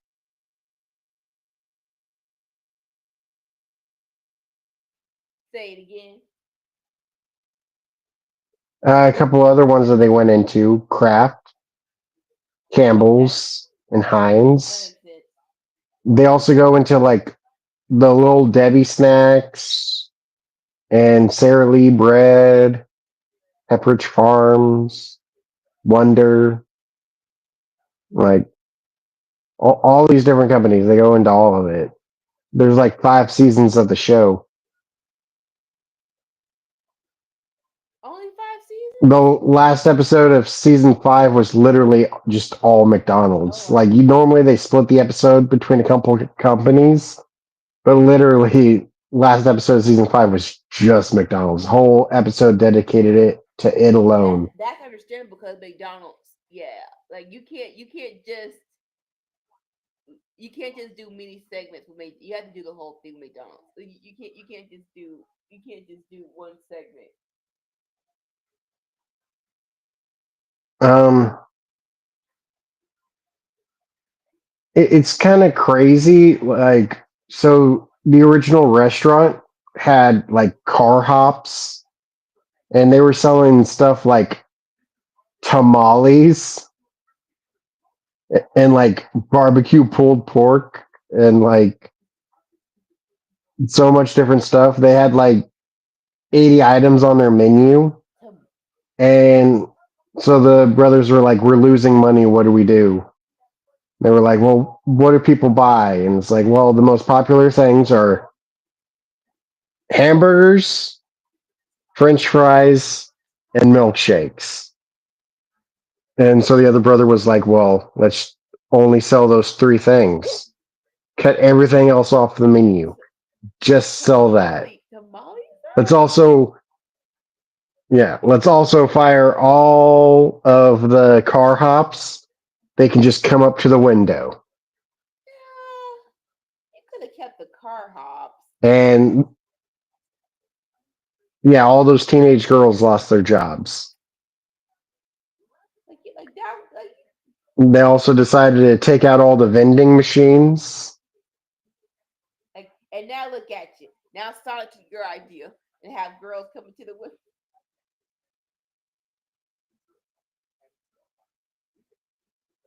But they also came up with doing the restaurant and stylings of Ford Motors, of like making it a assembly line instead of like an actual kitchen. The kitchen's more of an assembly line of like this dude does the buns and the condiment. This dude will then do the burger, That's just good business. and like it, all the stuff goes from one person to the other, where everybody has their own specific job. That makes I'm not minding that.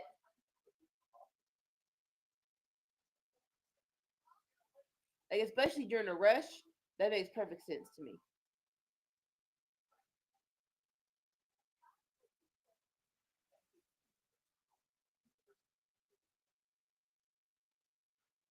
I mean, it's better than like fry cook from Waffle House, right? No, I don't want to go that far. I mean, he's literally back there cooking every single dish on the menu by himself while chain smoking, and his best quality is his ability to take a punch. Listen. That quality everyone needs. I'm not gonna hold you.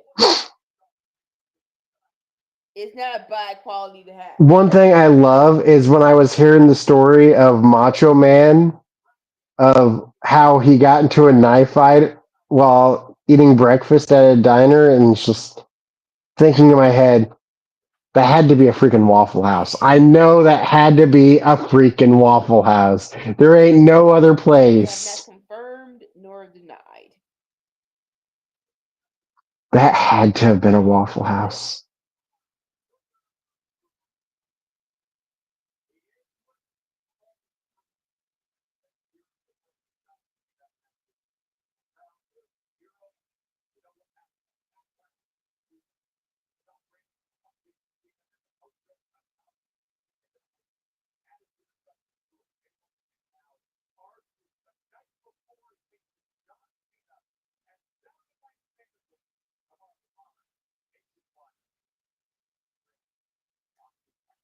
I wish this had more time.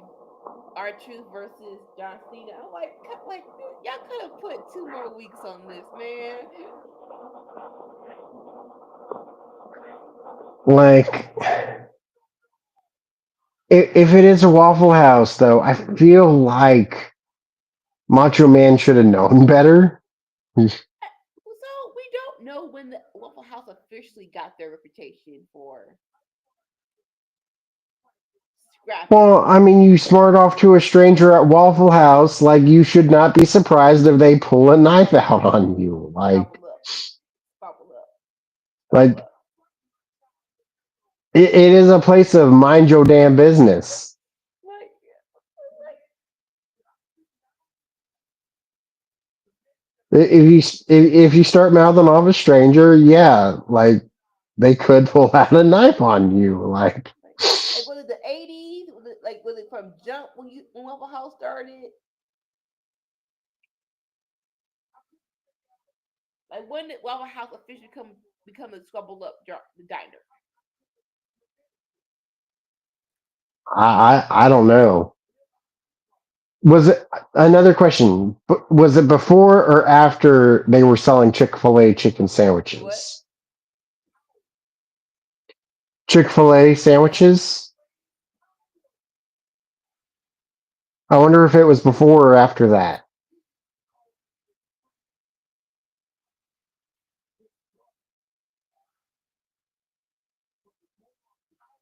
Also, like that was such a stupid move on Waffle House's part. Why you say that? We're not going to sell your sandwiches anymore because we're selling more sandwiches than we're selling waffles.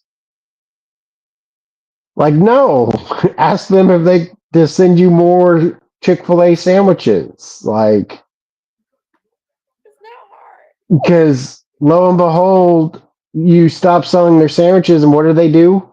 They start their own restaurant, and they now make more money. Chick-fil-A wouldn't exist right now if Waffle House didn't say, we're not going to sell your sandwiches because we're selling more sandwiches than waffles. Which is crazy. They were like, we're Waffle House, not Chicken House. We're not going to sell your sandwiches.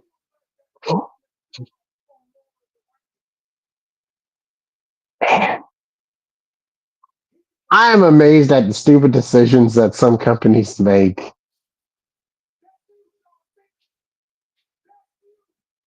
I just can't wrap my head around it. Like, we're not going to continue business with you because business is going too well.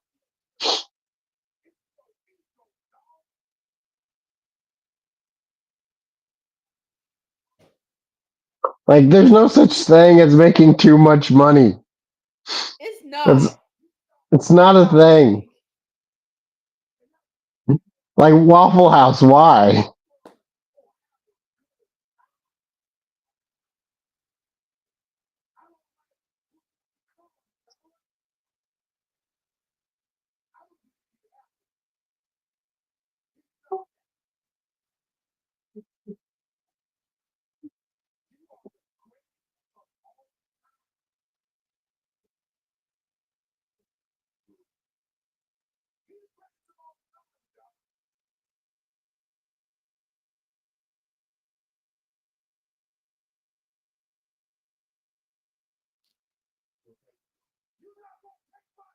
Don't know.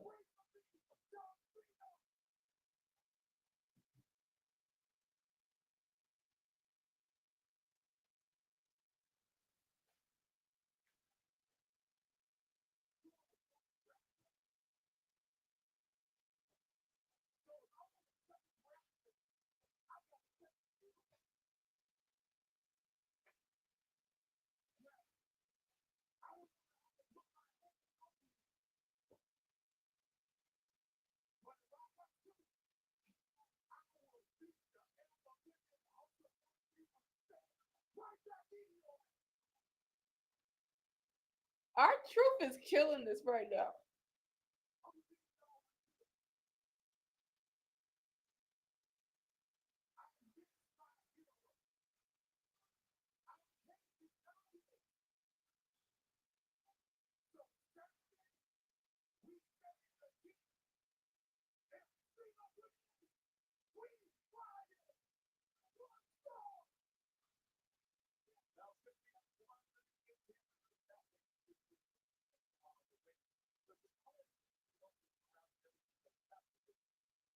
Yeah, I wish they would have gave this 2 more weeks.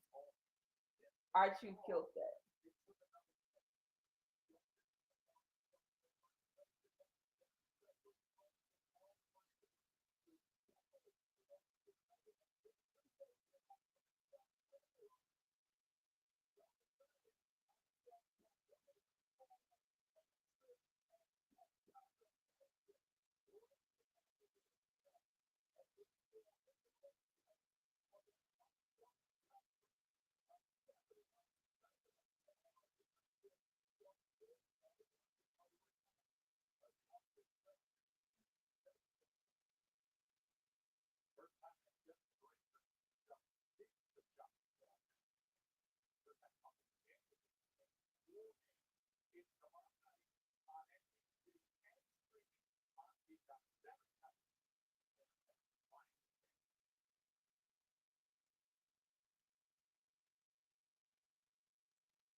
Here comes Saturday night. Here comes Saturday night.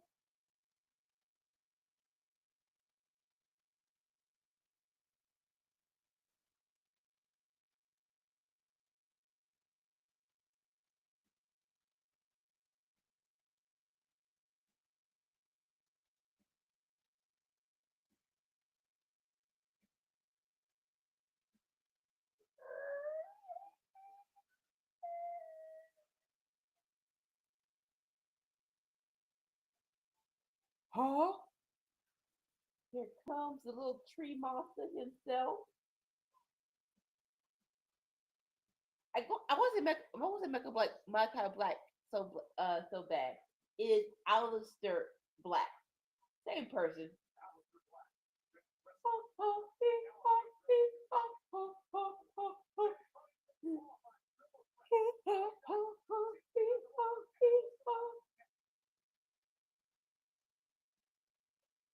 All right, we're gonna get Alistair Black versus LA Knight versus Shinsuke Nakamura to qualify for the men's Money in the Bank. That should be quite tasty.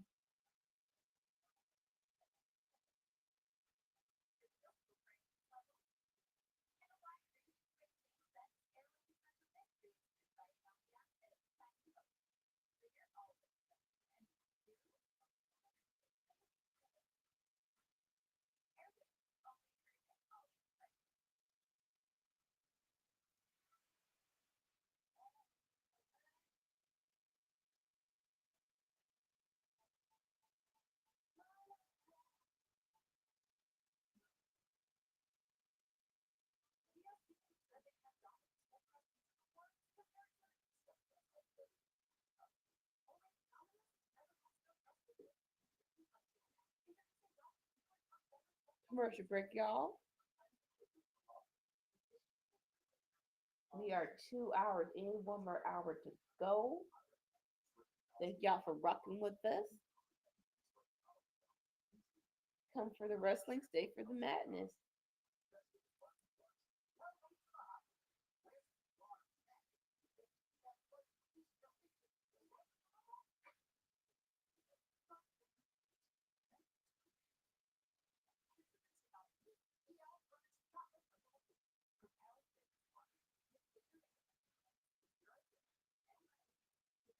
I'm playing bingo right now on my phone.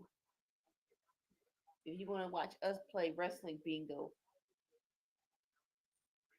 check the last Workhorse Wrestling Network cookout. We played bingo. Somebody won. It is what it is. And that's all it's gonna be. I'll just leave it at that.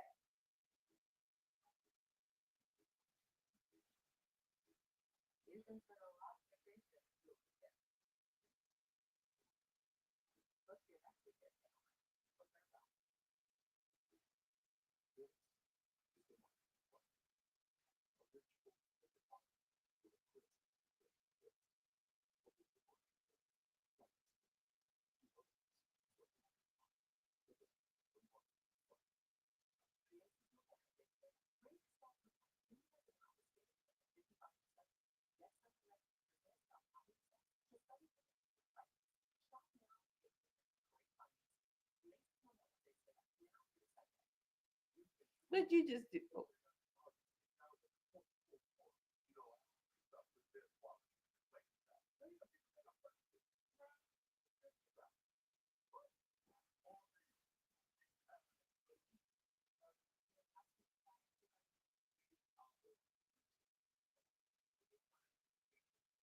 What you just do, Sammy?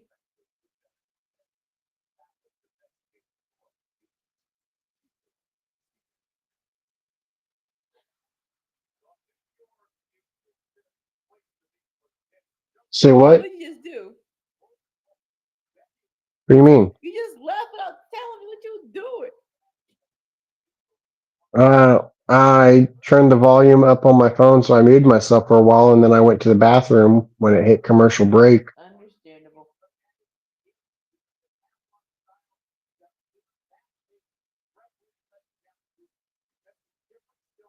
All right, we're back to commercial break. Not sure what's coming up next.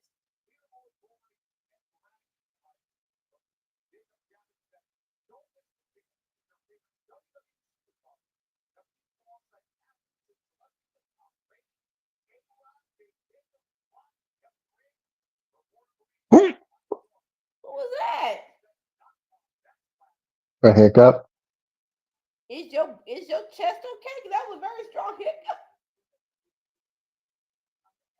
That was a pretty weak one, honestly. Look. Oh, you're my girl, Nay Nay.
Oh heck yeah! Dispatch for a qualifier. Let's go.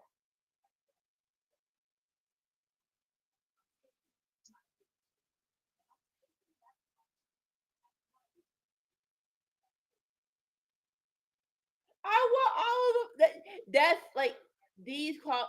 I guess is what makes the qualifier so good because besides Charlotte, every qualifying match, I'm like, can everybody just be in it? Like, I don't want to choose between Nene, Naya, and Jay. I want them all to be in it.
Do you eat with an actual advertisement that makes sense? Money in the bank, cash out. I'm like, thank you.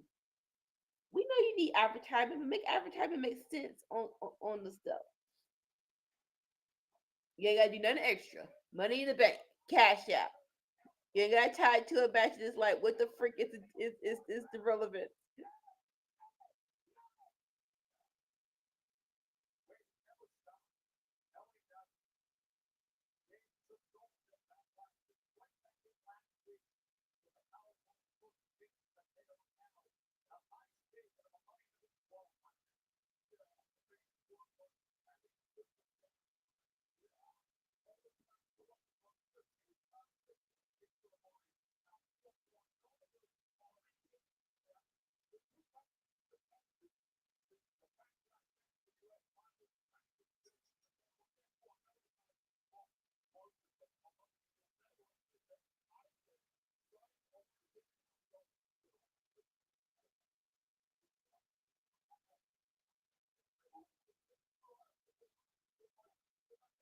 All right, the match is starting.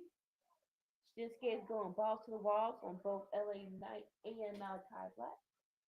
Alistair Black. I got dang it.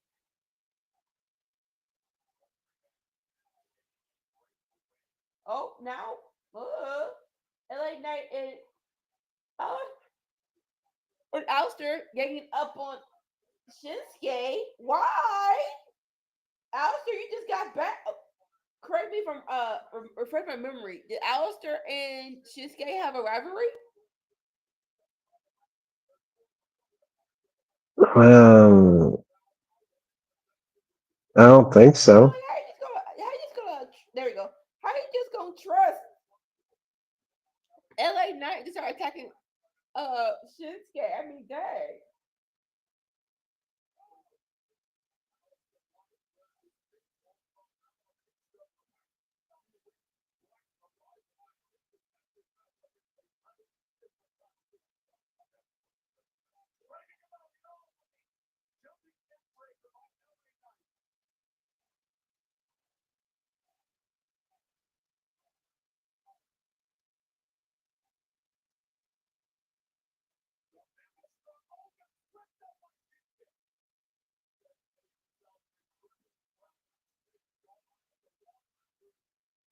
Boo!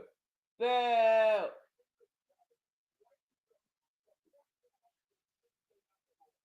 Ooh.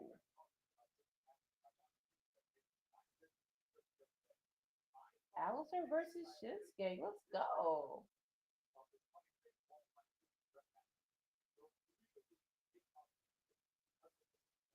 Georgia has been really good tonight. The crowd's been crazy. Dang!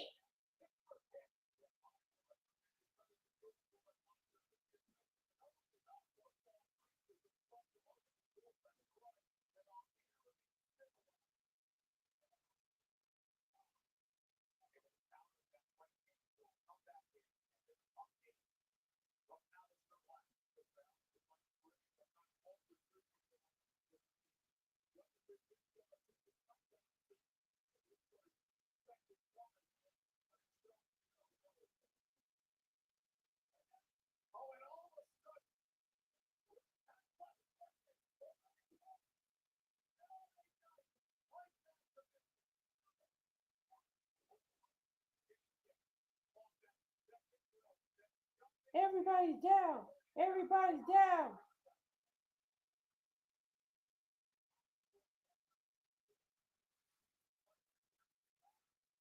All right, I got back. Commercial break.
High knee from Black.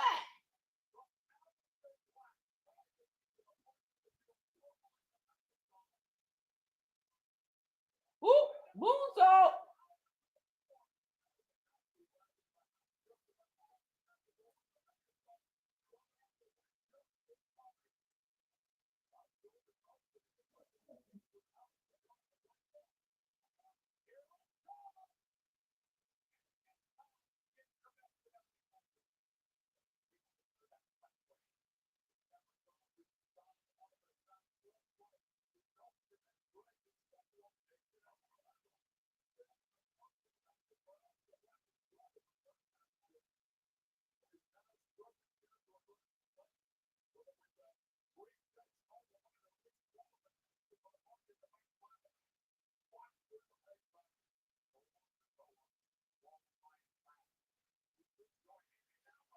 Then moonsault.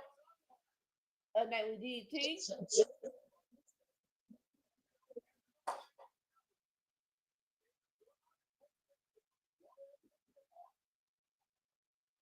Yeah. Double drop.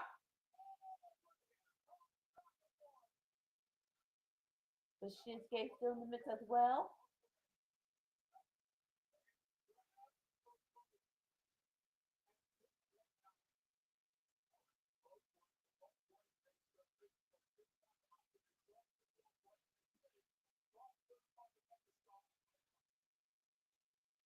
Ooh.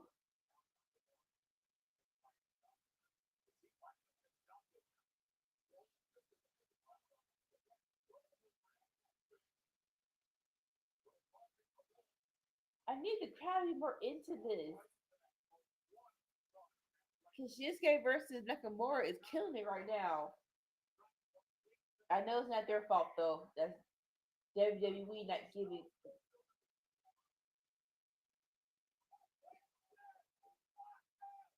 No! Oh shoot! Boo!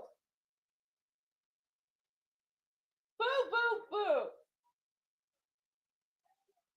I mean, yes, but also boo.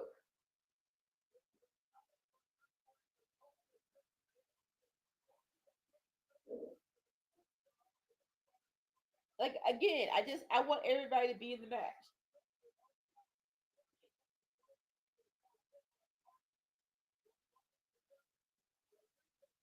Yeah, that's the whole problem with this. Huh? Like when they put three people in the qualifier, and it's like, well, we want all of them. Pretty please and thank you. And if y'all just want to do a rivalry with Shinsuke and Aleister Black, I'm here for that as well.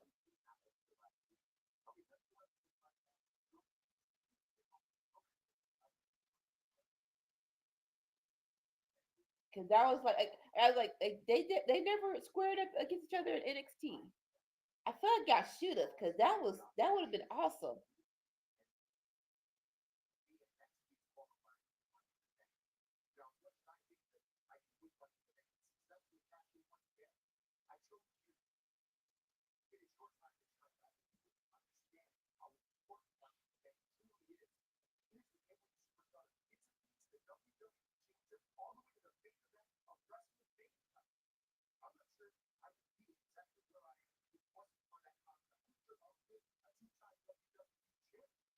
You wouldn't have.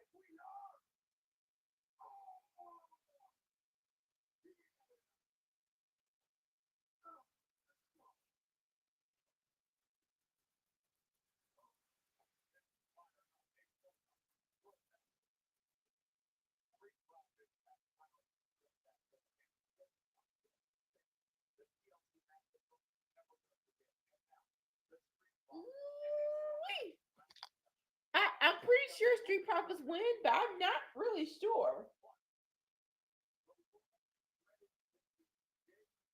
Like I wouldn't put five on it, I would put $1 on it.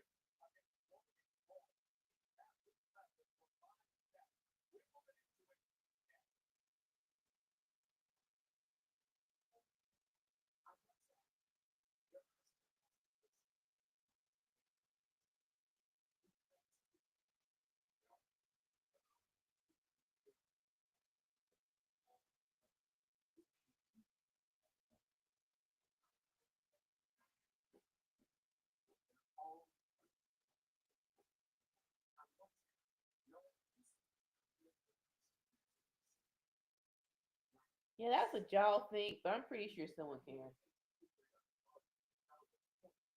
Talk about WhatsApp. No one can hear it. Ah, if they really wanted to, yeah, they can probably find a way.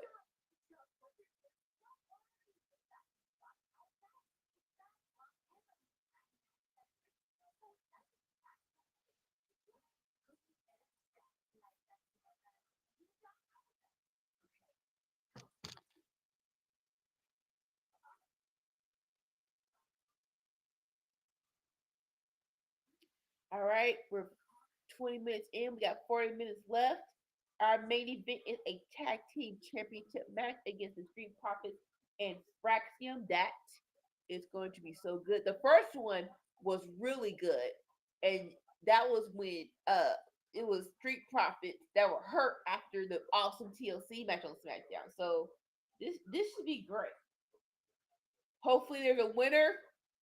No DQs, please, and thank you.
I might.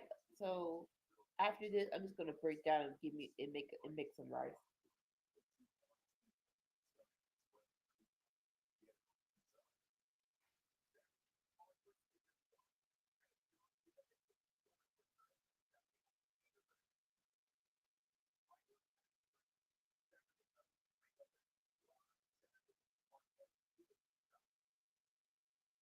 Here comes Saturday night.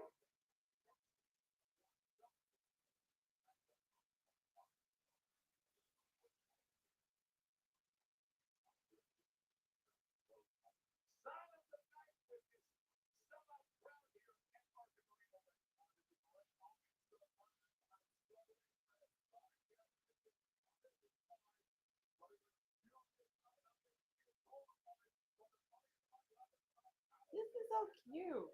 Like yes, make signs, please and thank you.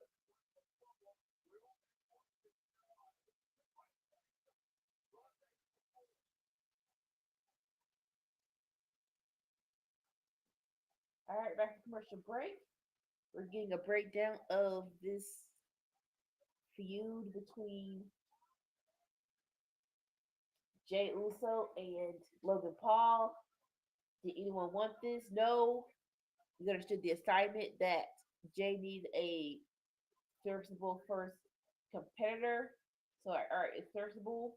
Not really sure why we're la- we're making it this long of a rivalry, honestly. And now there's talks of I'm hoping this is just to what you call it. I'm hoping that this news report is just to divert journalist people's um sights on what we really want.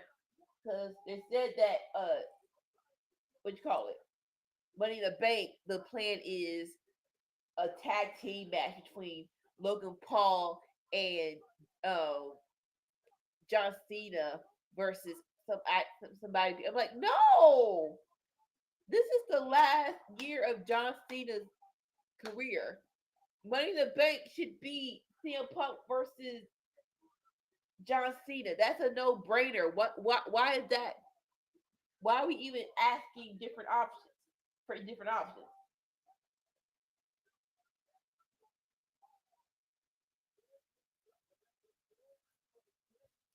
So I hope that new report is just to what's the word?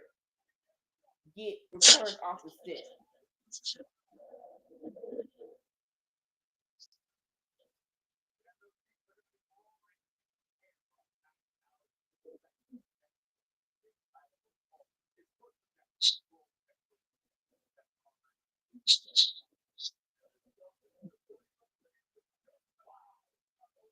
Ooh. Saturday main event, we're gonna get the rematch of Zelina Vega versus Chelsea Green. And of course, if you watch Monday Night Raw, you know that we're getting Brian Breaker and Seth Rollins versus CM Punk and Sami Zayn. That should be a banger.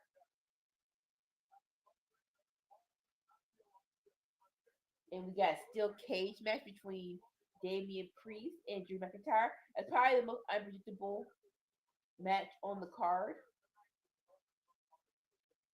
And we're getting John Cena versus R Truth. That should just be hella fun. That should be hella fun and maybe even a little emotional. We'll see what they do with that match, honestly.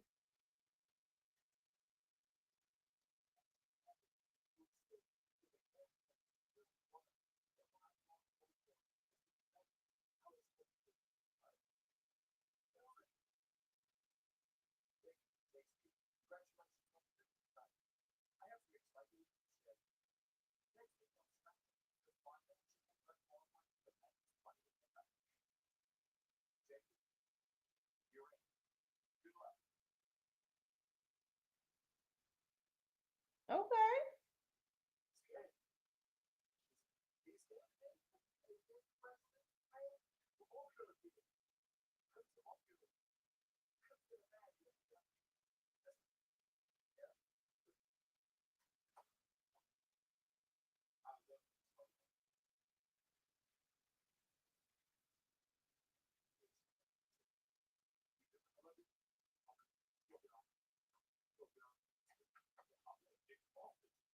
Listen, stop teasing me with this. Like, let this actually be a group for just a little bit.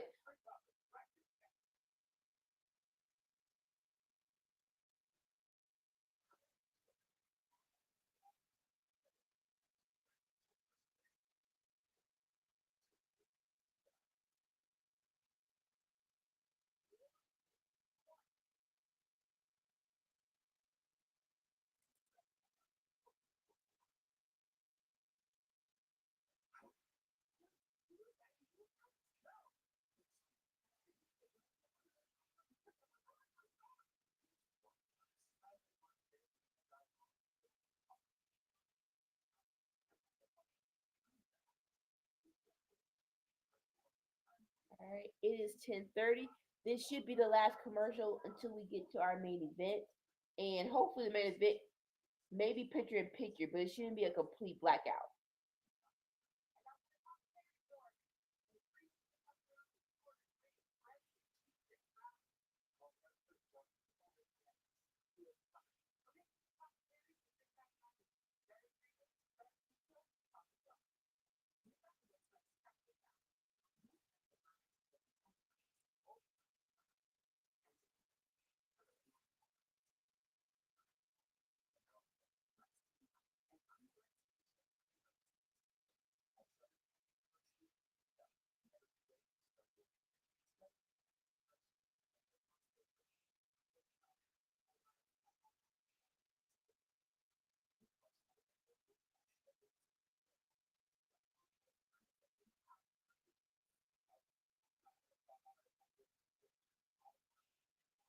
Working 9 to 5.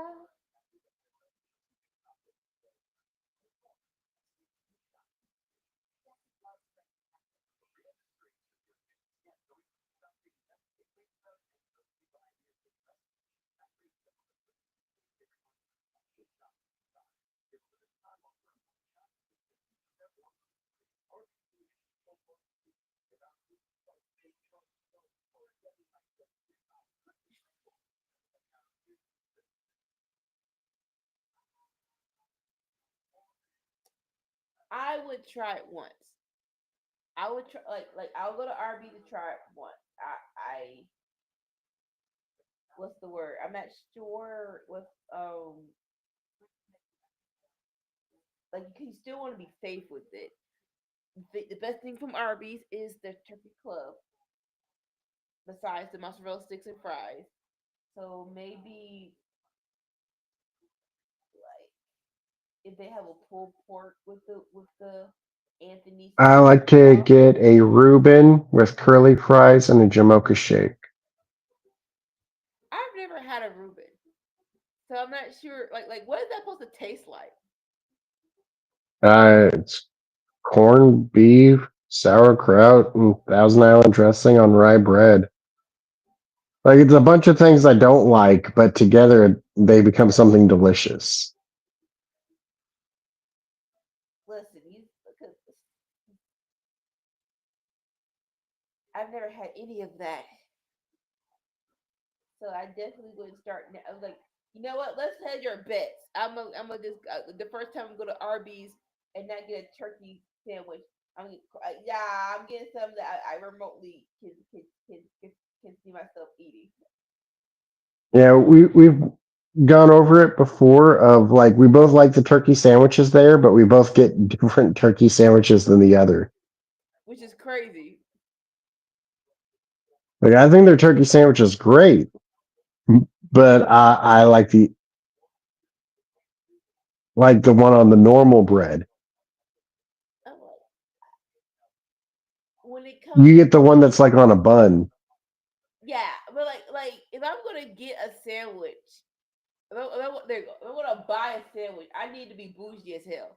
It can't be no basic thing I can make myself at home.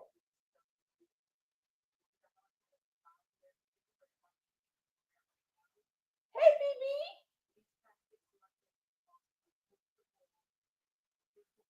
Becca Belair promo. Let's go.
All right. I love that. I love the promo. The promo was cool, but it felt like we're trying to lean Bianca back towards babyface, and I'm like, I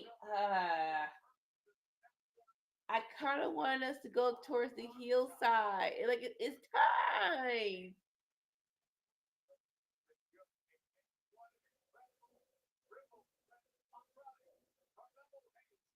See, everybody should be in the everybody should be in this match. Money in the Bank. Next week, the men's qualifier is Jacob Fatu, Carmelo Hayes, and Andrade. Ugh. Y'all being so disrespectful right now. Y'all being so disrespectful.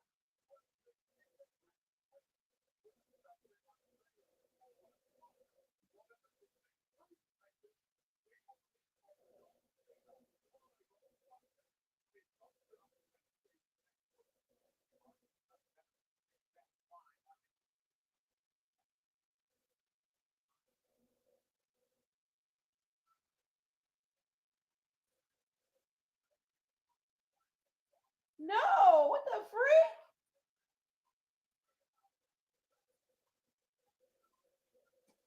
Oh gosh. Okay.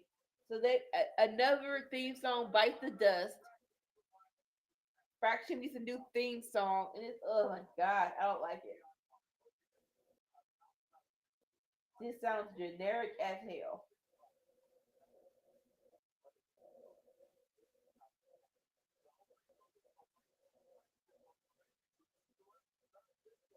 Max ball, Max ball.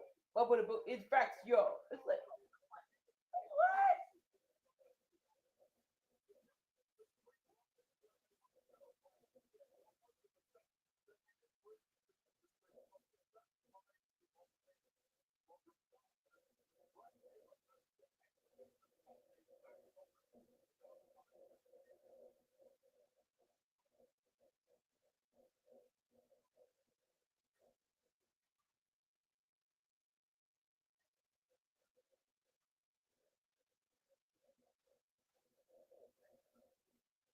Hey,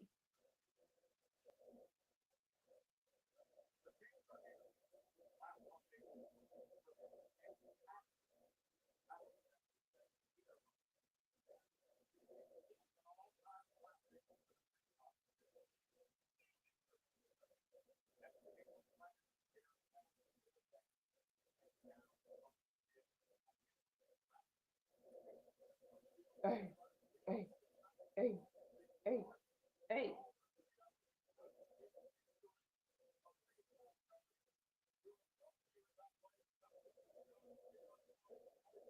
Like it's hard. It's hard to boot Street Profits. Some teams, it really is hard to boot.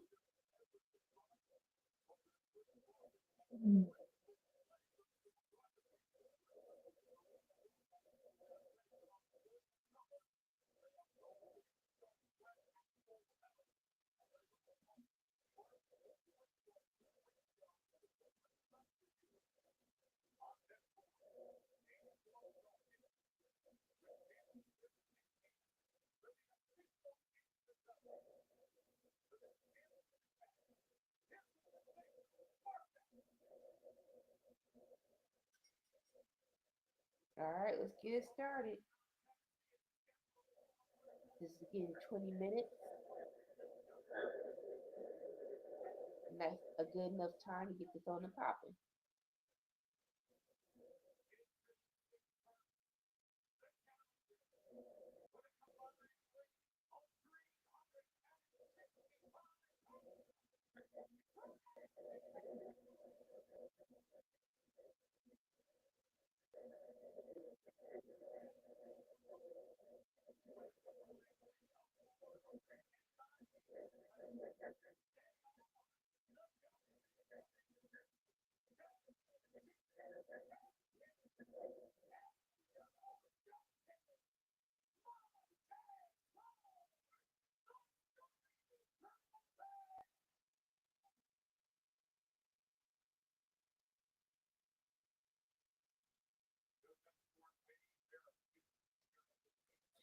All right, let's go.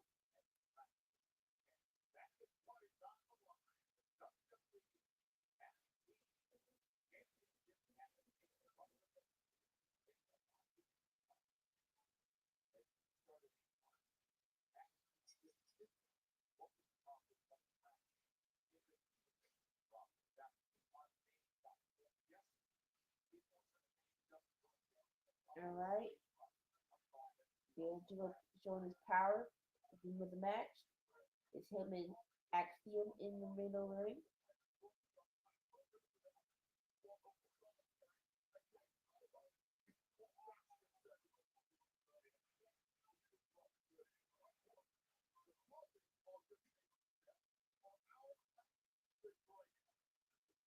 All right.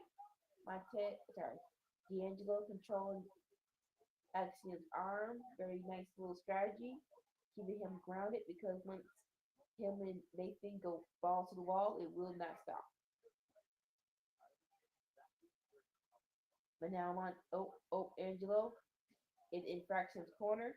Tag was made. Now Nathan's in the match. Nice little headlock.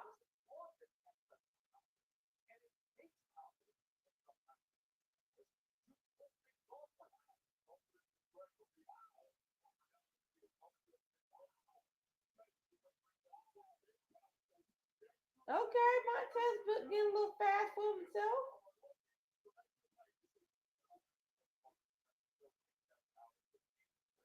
Ooh, shoulder block by D'Angelo.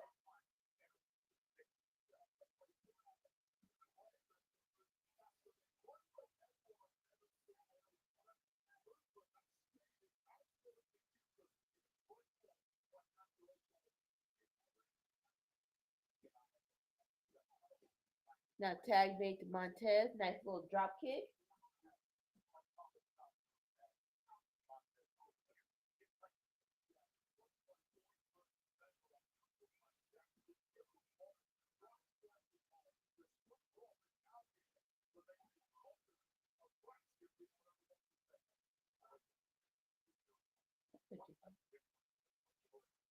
I'll do that. Okay.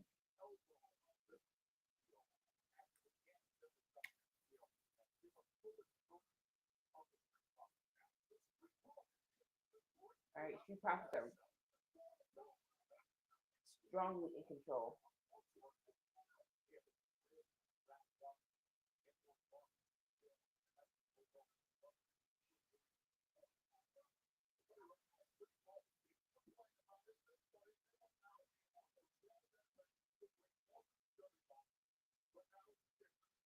Right. Street Profits controlling the pace of the match. That is very clever of them. They are not rookies anymore. Oh, but here we go. Them ball. They did Fraction's going balls to the walls.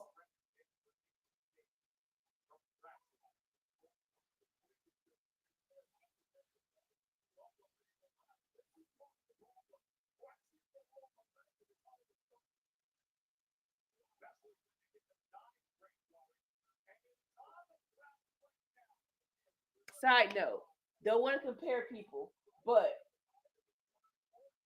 right now, Fraction's doing tope suicidas and down off the top rope. I just saw AEW Dynamite, and if Samoa Joe can do a tope suicida without getting caught, I need everybody that weighs less than Joe to not get caught in the ropes no more. I'm like, no, y'all have no more y'all have no more excuses.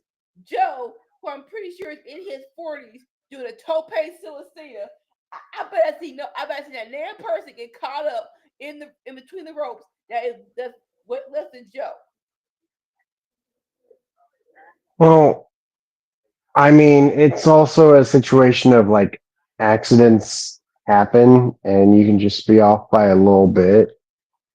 Like I can't remember if it was Jimmy or Jay, but like one of them they caught their ankle on the rope not too long ago, and it's like, well, I literally the get dude was just off by a little bit, and his toe caught that rope though. okay, I get that, but again, Joe, who was 250 plus, don't get caught. So what are you doing that you're getting caught? I need someone to explain that to me.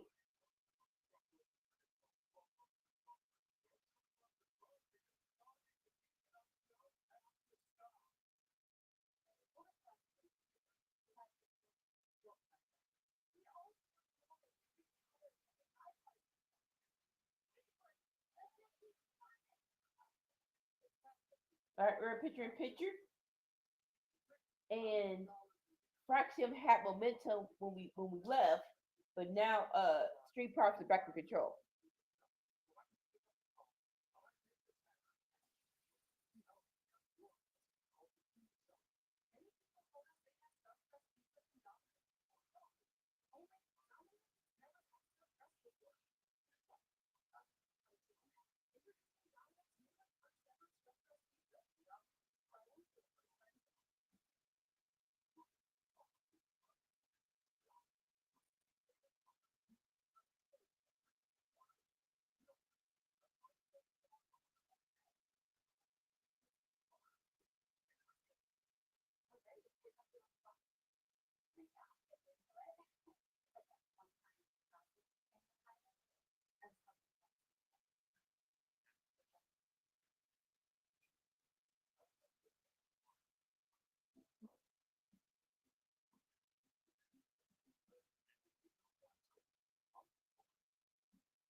All right, we're back picture in picture.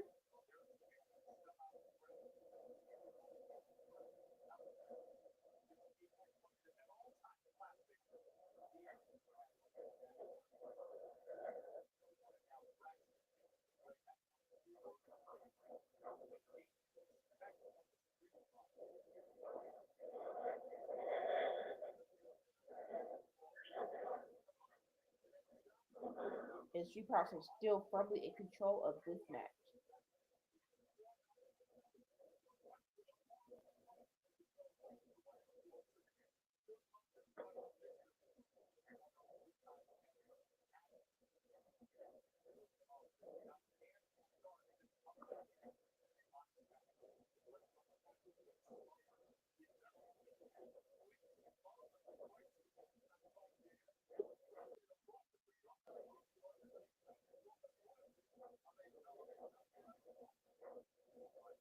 All right, Montez in the match, shoulder to the gut of Axiom. Axiom definitely needs to tag, my darling.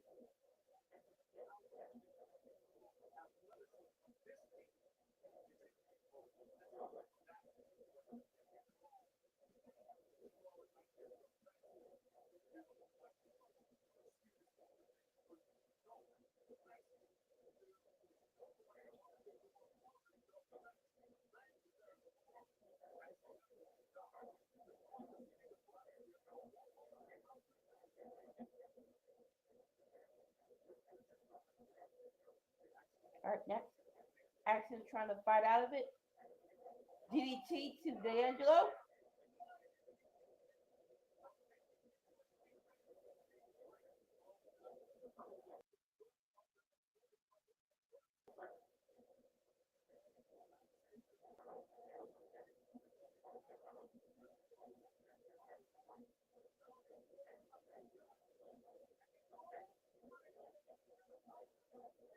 That's the tag, and here comes the Frazier in the match going ball to the wall. Here comes the speed. Kick to the gut. I'm gonna say it till I get it. I need Nathan versus Braun Breaker. Break the sound barrier on your speed.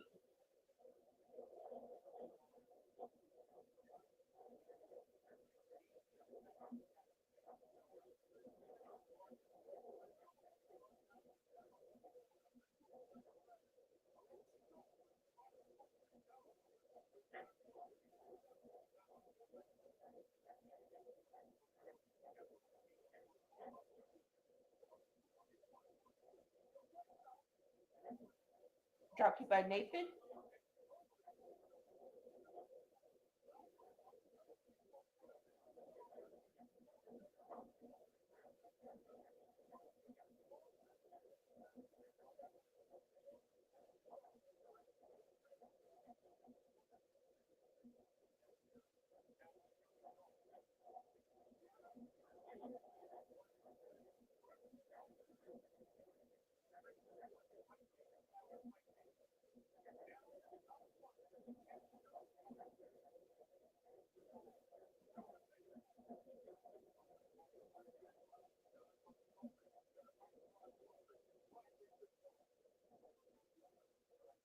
Another dang!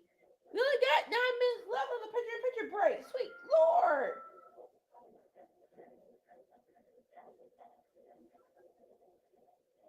It feels like every time Fraction gets some kind of momentum, it like Street Profit just right there to just stop it, and that's how it should be because they're champs.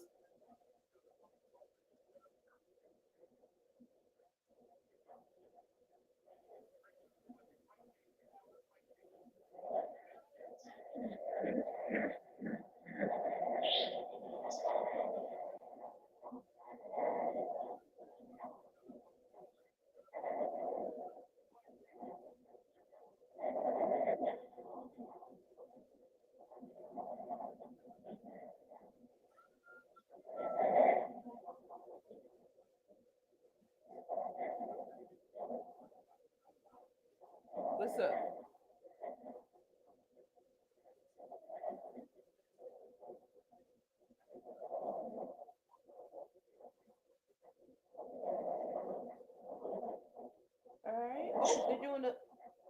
They're gonna go for a Tower of Doom, but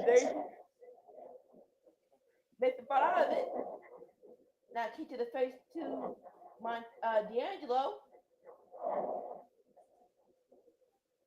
Can he get to his corner? Tag! Here comes Axiom. It's hard. I got slow down because Fraction was so close to Axiom. So it's like, no, he has a different. He has a separate identity. He's Axiom when he's by himself. Blue Thunderbomb by D'Angelo. Yeah, yeah. I'm going. Yeah, that's Blue Thunderbomb.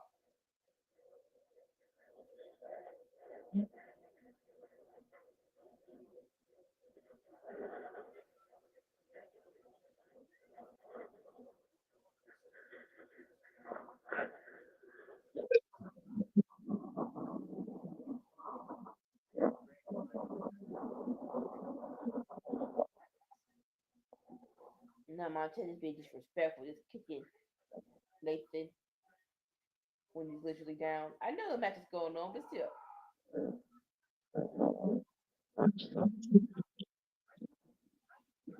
Awesome suplex.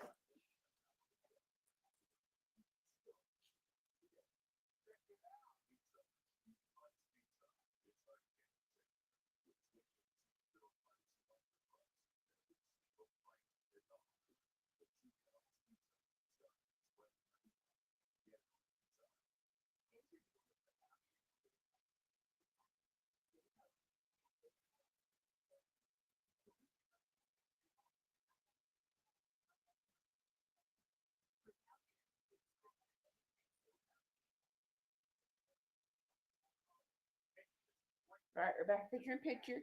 We got 6 more minutes to go. This should be just the match.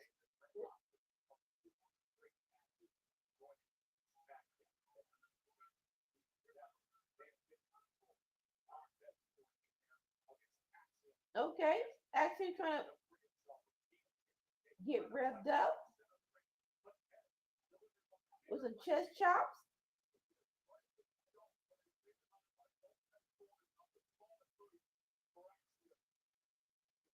Oh, kick to the face. They're going for where they get choked. Just that is out of that's something different with Arsenal.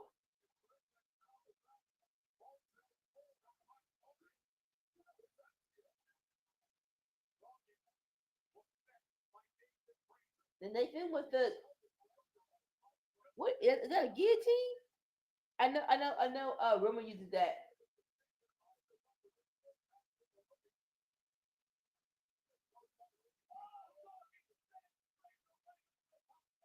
but Dawkins basically uses Nathan to break up the renegade choke. Now everybody on the floor just ah, ah.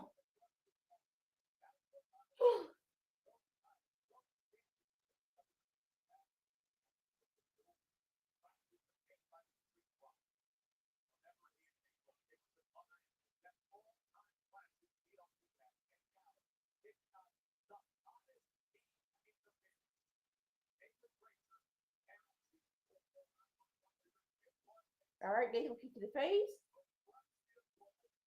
Montez.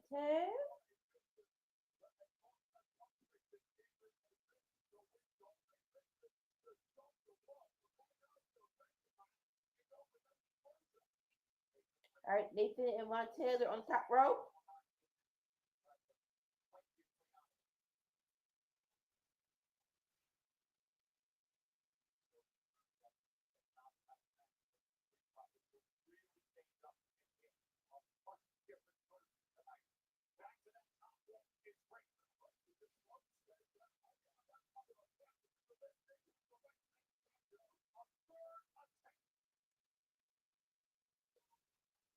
Nathan with the suplex.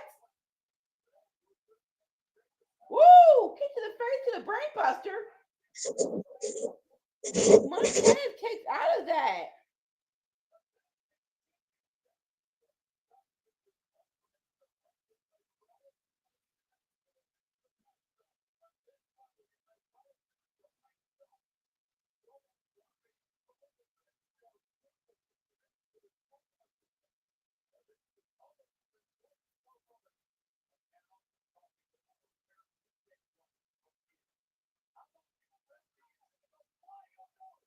Ah, Nathan went for a tope suicida and got caught by D'Angelo with a forearm to the face.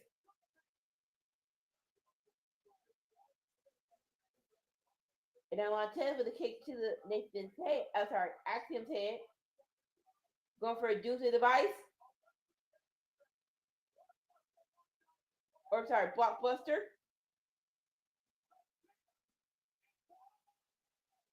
But Nathan springboards and breaks up the pin. He didn't get off. He got most of it. He almost slipped, but he didn't slip. Don't show a replay. It was good enough. It was good enough. Oh, he goes.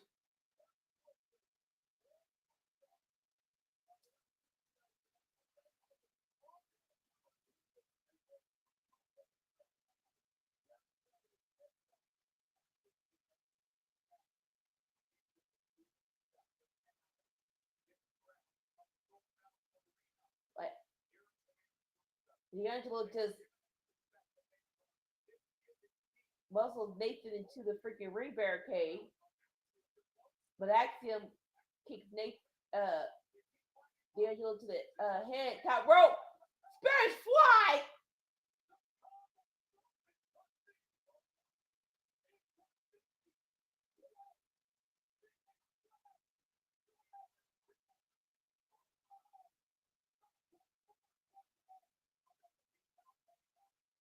That was insane. So Montez Ford broke it up because he stepped on Nathan's back, but then he got caught with a clothesline.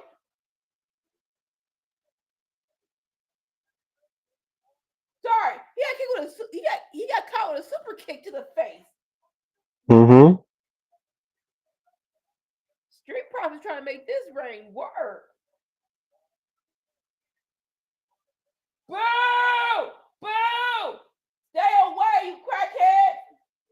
Emotionally.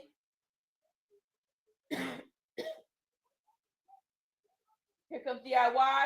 And here comes machine guns. It's like, go away! No DQs!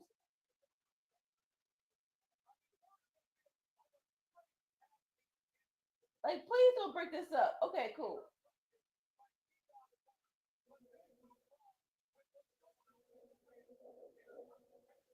Woo!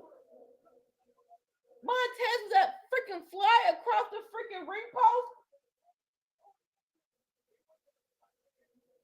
Ooh, D'Angelo with a spine buster. But he needs his partner. Montez is out. D'Angelo, what you gonna do? Oh, Montez back to the ring. Going for the frog splash. The lights are on. What the fuck? What the hell's going on?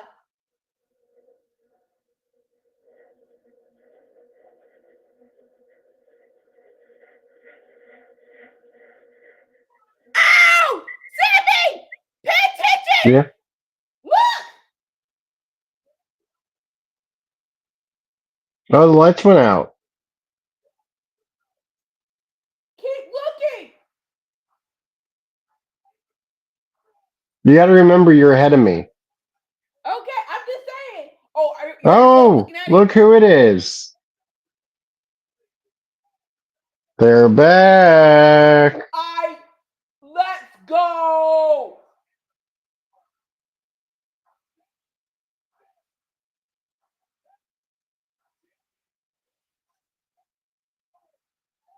The Y is 6!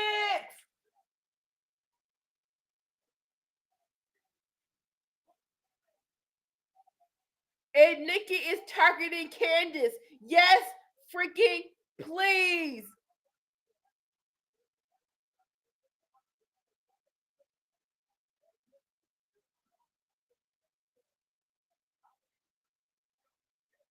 Tag team wrestling. Tag team wrestling.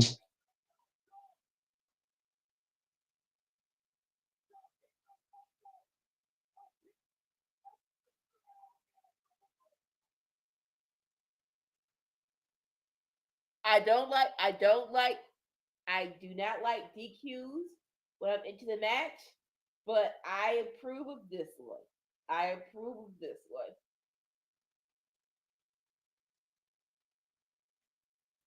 Wyatt Six is back. I was gonna say, I was gonna say why, like this is a tag team match for a championship, right? I was gonna ask why this wasn't on Saturday Night Main Event. I think I got my answer. Although this would have been a good moment for Saturday. This would have been a good moment for tomorrow. It would have been. Like, yeah, why not have this for Saturday night?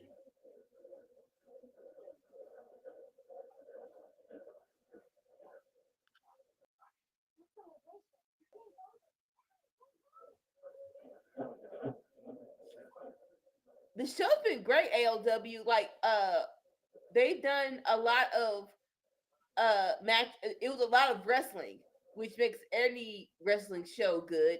Surprise, surprise. A lot of qualified matches that were really great. The women and the men were so good, and like you, and as yeah, Well, the that Wyatt was the Six are show. back.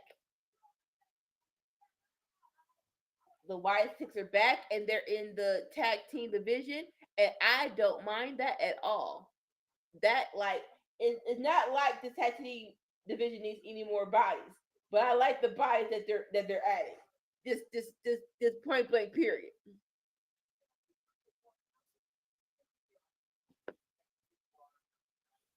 Like Sammy said, that is the end of our show. A great SmackDown. Like honestly, the last hour was lagging, but it's 10 o'clock. What do y'all expect? We tired. We have jobs. Well, I have it. It's like, come on. Like as enjoyable as we love wrestling is, like just make it a little shorter so we can go home and get some rest. I would assume. Well, yes, I would assume they would use the Thunderbird rule ALW. But I think we already know that. I think we established the tag team Freebird. in the group. Freebird, Thunderbird, Thunderbolts. Freebird rule. I think we established that Dexter and Joe Gacy are probably the main people to do the tag team. They could probably mix it up with him and Redbeard, but I think Joe Gacy and Dexter are probably the main people who will be mixed up. Oh shoot! So oh gosh, oh okay, breathe, calm down. They have to tell the story right because DIY came out there right with machine guns. They gotta add the way because Dexter married Indy, so you're going against your father-in-law and your mother-in-law. It's like, oh, come on. I do love all of that. I love all of that. I hope that they. Does that still matter? Yes, it does. Yes, it does. And it ain't like she's far away. She's in TNA, so they can bring her back whenever they want to.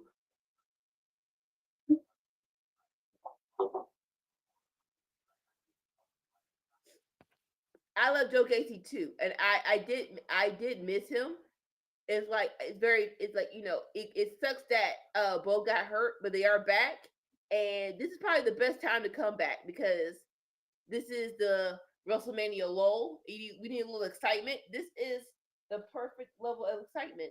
So once again, SmackDown Tag Team Division is probably the best thing about uh WWE right now. I can, yeah. Well, also added to the fact to that of like all the other things happened a couple of weeks ago. So What? like if this had happened a couple of weeks ago, it would have been another thing in the mix of all the other changes that were happening. But now that a couple of weeks has separated it, now like this is the big talking point. Like you're not having multiple talking points. Like this is the Yeah. talking. No, yeah. Having to I share the spotlight of news coverage. Oh, yeah, I agree. I agree with that.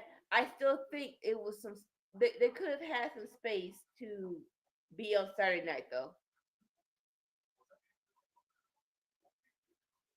Like, yeah, you have all those matches, but I think it still should have been on Saturday night. It could have had still face on Saturday night. All right, that is the end of Friday Night Fights Watch Along of SmackDown. Thank you all for joining us. Remember to like, comment, subscribe. Rundown of our weekly schedule. It starts on Tuesday, the cookout. Talk about what's going on, workforce of wrestling. We play games, talk hot topics, watch alongs, join in on the fun. Tonight on Friday, we have Friday Night Fights of Friday Night SmackDown with me, your Anarchy Queen Anika, and Slim and Sammy Joe watching WWE Friday Night SmackDown, like another SmackDown show.